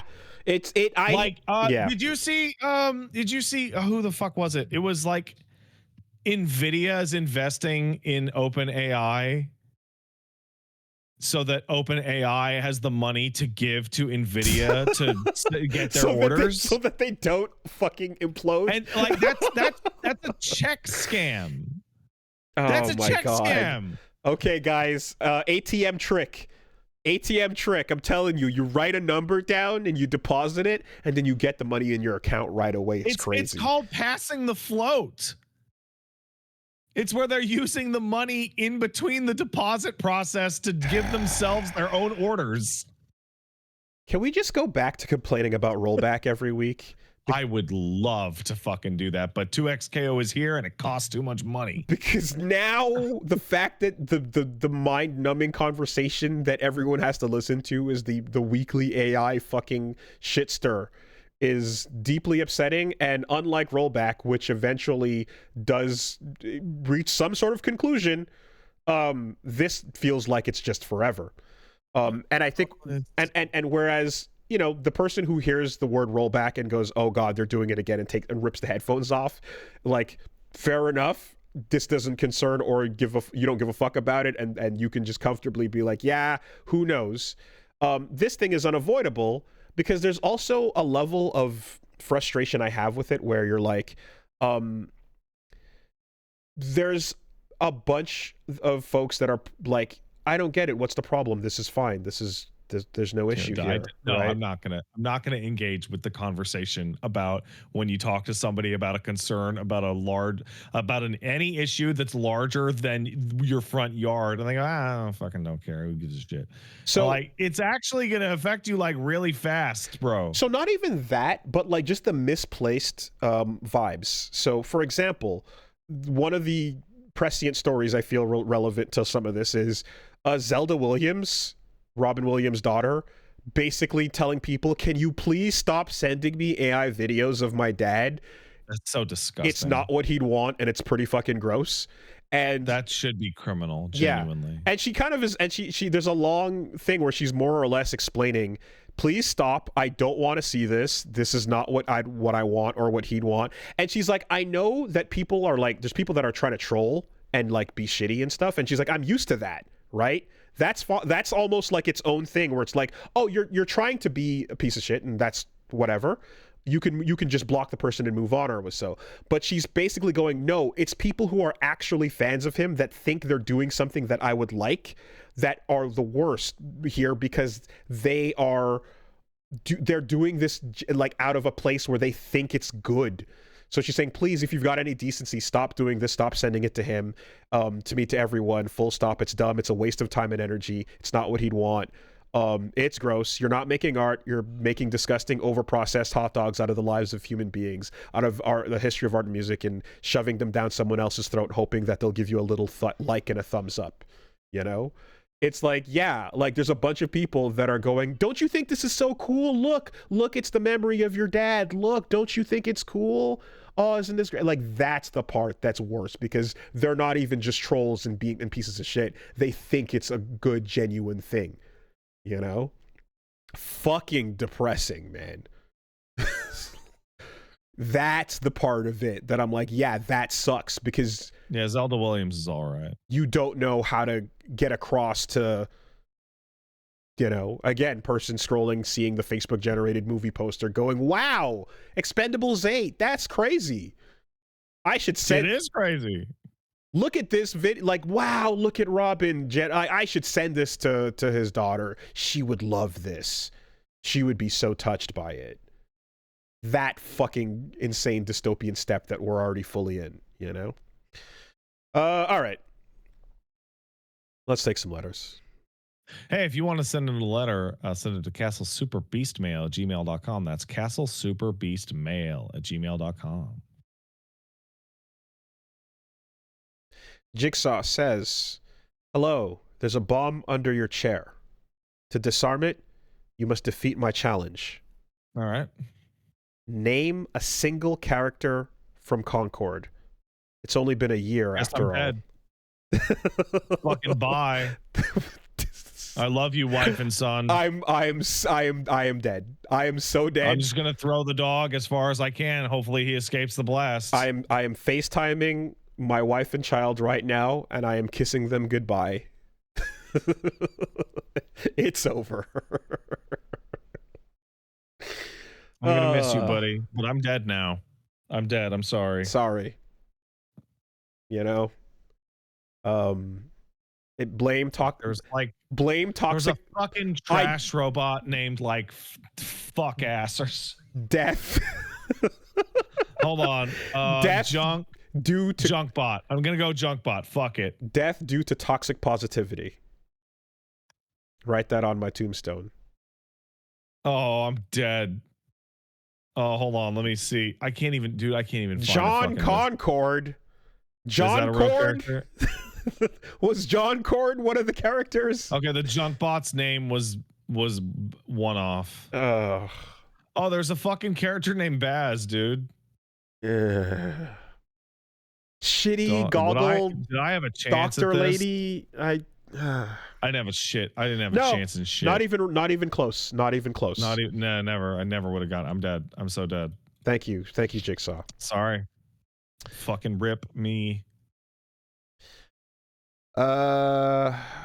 Okay. So, let's see. Ambrose from Albuquerque says, "Hey, Like a Dragon minigame completionists. I'm a competitive, reachy Mahjong player from Albuquerque, New Mexico, where there's effectively no community around the game. Been trying to increase local interest to have players I can have matches or tournaments with, but the game is daunting in person to most. Best way to play Mahjong now is a Gooner Girl Gacha game that I've been getting friends to play so that they'll learn and they'll be willing to play in person. Is it wrong to put players into a Gooner gambling app in order to get people to play Mahjong with me?" Well, considering Mahjong is also gambling, I don't know. Maybe like just because you're not playing it as gambling doesn't change the fact that Mahjong is gambling. So you are looking past their addictions to get to a means to the ends, and the ends is a noble goal, which is playing with your friends and creating a community. And I understand and respect that. I think that you can perhaps give a warning that the Gooner gambling app is simply a stepping stone to your ultimate. That's a weird question. Yeah, I think as long as you can explain that the Gooner gambling game is a stepping stone to your ultimate final goal, and they're aware of that, then they can go in knowing what they're in for, and if they fall to it, then it's their fault. Is this question is like it's missing its own question, because like it like this dude's not gambling Mahjong, but Mahjong is gambling. It's as much gambling as poker is gambling. You can play poker for funsies, but it's gambling, right? So like there's like the actual question is like, is it wrong to like tickle my friends' balls while they practice gambling? Like is it wrong to send my friends to practice gambling and get their dicks hard? Or should I just I mean, like, it's fucking weird. Like, it's such a strange situation. Yeah, I mean, look, you probably skip a couple steps in this process. I'm just saying. If you really want to play Mahjong, you can skip a couple steps. Guys, I want to hang out and have a fun time with my friends. And when you come over, just part of you're gonna need to take the spoon and heat this up and grab this belt and you're gonna just need to sample a little bit. Oh, okay. I thought you were gonna say something different. I thought you were gonna go on like a totally different tangent. No. You're gonna need to sample a little bit of the heroin, just a smidgen, to see, to just get in there a little bit, and then you're not gonna be addicted. You'll be fine. And then once I thought you were gonna say like, bro, if you want to get in here and play Mahjong, you got to turn the knob with your knob. I mean, it's a no flaccid Mahjong zone. Look, just You're supposed to call Ricci by hitting the table from underneath. Oh, there we go. Okay. Good. The 4 wins and such. Yeah, that's it's fine. Just one hit of the meth pipe, and then we and You then know they got super fent now. uh-huh. Uh-huh. Invisible doses that are like That's fucking crazy. pin of a needle are lethal. Man, dude, just can't get high enough.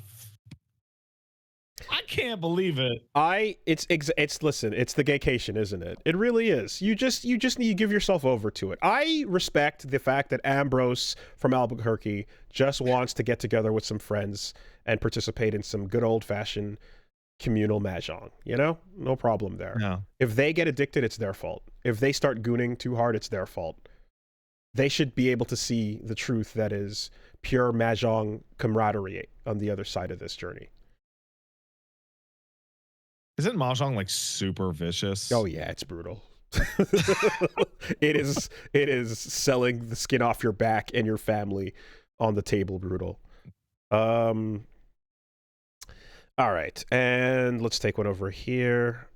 Chris from California. Hey, Lord Fathers and Castle Super Dads. As someone whose job was retail and I now work in a warehouse, I've grown accustomed to people ignoring signage and doing whatever they want. Rather, they get angry when people blatantly ignore signs because it inconveniences them, and I've devised a new strategy. I assume everyone is illiterate until proven otherwise. Now, instead of getting mad... Dude, he's right. He's super right. Now, instead of getting mad, I just feel bad for them. After all, they can't read. It's crazy how many people will not internalize signage if it disagrees with what they want to do. It's absolutely nuts. If a sign is shown to people and it's something they don't want to do or tells them to not do something they want to do, their brain will delete it. Like they never saw it. So I used to live near a street where there were like the cones up and the detour signs. Yeah. To not go down this street connecting to another major street. But the inconvenience and the fact that your Waze map told you to go this way made a lot of people just go, right? And I would walk by an intersection and see that exact moment of processing where sometimes, for example, the passenger seat person would get out and stand there and kind of look, and they're watching as the blocked street has a promenade of people on foot walking by, where it's like, the reason why this is blocked is because pedestrians are crossing. Right? They're staying in the street, and they're kind of doing the math over like could I just drive right through them? Can I just barrel through the pedestrians and it'll be okay? I'm thinking about it. And honestly, about 50% of them do. Yeah. And like there's a thing where I would sometimes be like, I'd see it, and I'm sometimes too far away up the street to see the turn happen, and I've caught people getting out and moving the signs out of the way to make room to go through into the pedestrian thing. And if I'm there, I'd be like, "Hey, it's fucking closed because there's people walking. What are you doing?" And more often than not is that, it said because the GPS, I didn't. Shut up. I didn't. Dude. I'll get one. I'll do one. You one better. I'll give you the single most useful sign that is the most commonly ignored sign in all of human society on foot, and that is the wet floor sign. The amount of people that I saw see me mopping a floor, see them look down at the sign, and just go, fuck it, I'm gonna walk through, and then fall and then get mad, to which I just point with my hand going, oh, but I'm holding a mop, I'm standing next to a bucket, there's a I understand the risks, but it won't happen. It won't happen to me. I got better balance than that. That's and no, I see them see the sign, and then I see them see the sign again after they fell, like the sign tripped them. Like the scenario, manifested post trip. The thing like it's there's always, because I always feel there's always the slip and fall version of that too, where you're kind of like, ooh, dollar signs in their eyes, right? But with the street traffic moving the pylon out of the way to get into the place where people are walking and roll people over thing, you can see the math where they're like, I understand, but the inconvenience is just not worth it.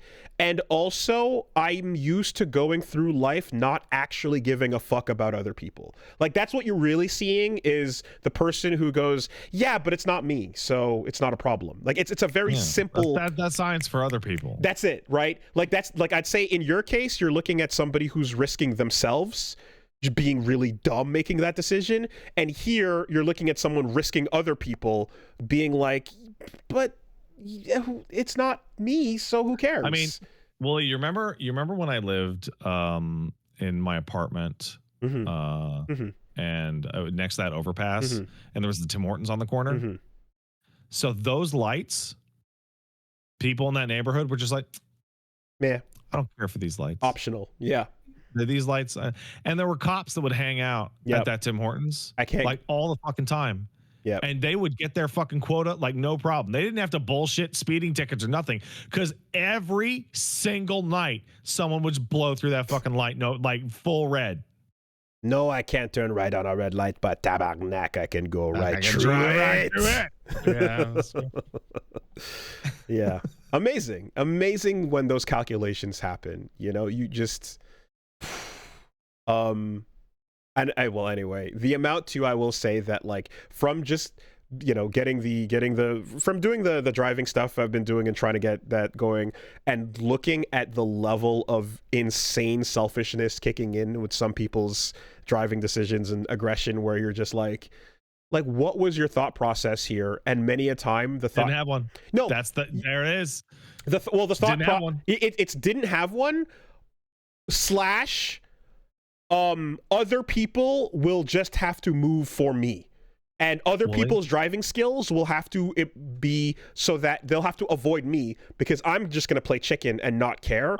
And I'm going to rely on society to accommodate me being an asshole, because that's how I've been rolling so far. So, you know? I have been in my mother's sister, my aunt's car one time in my life.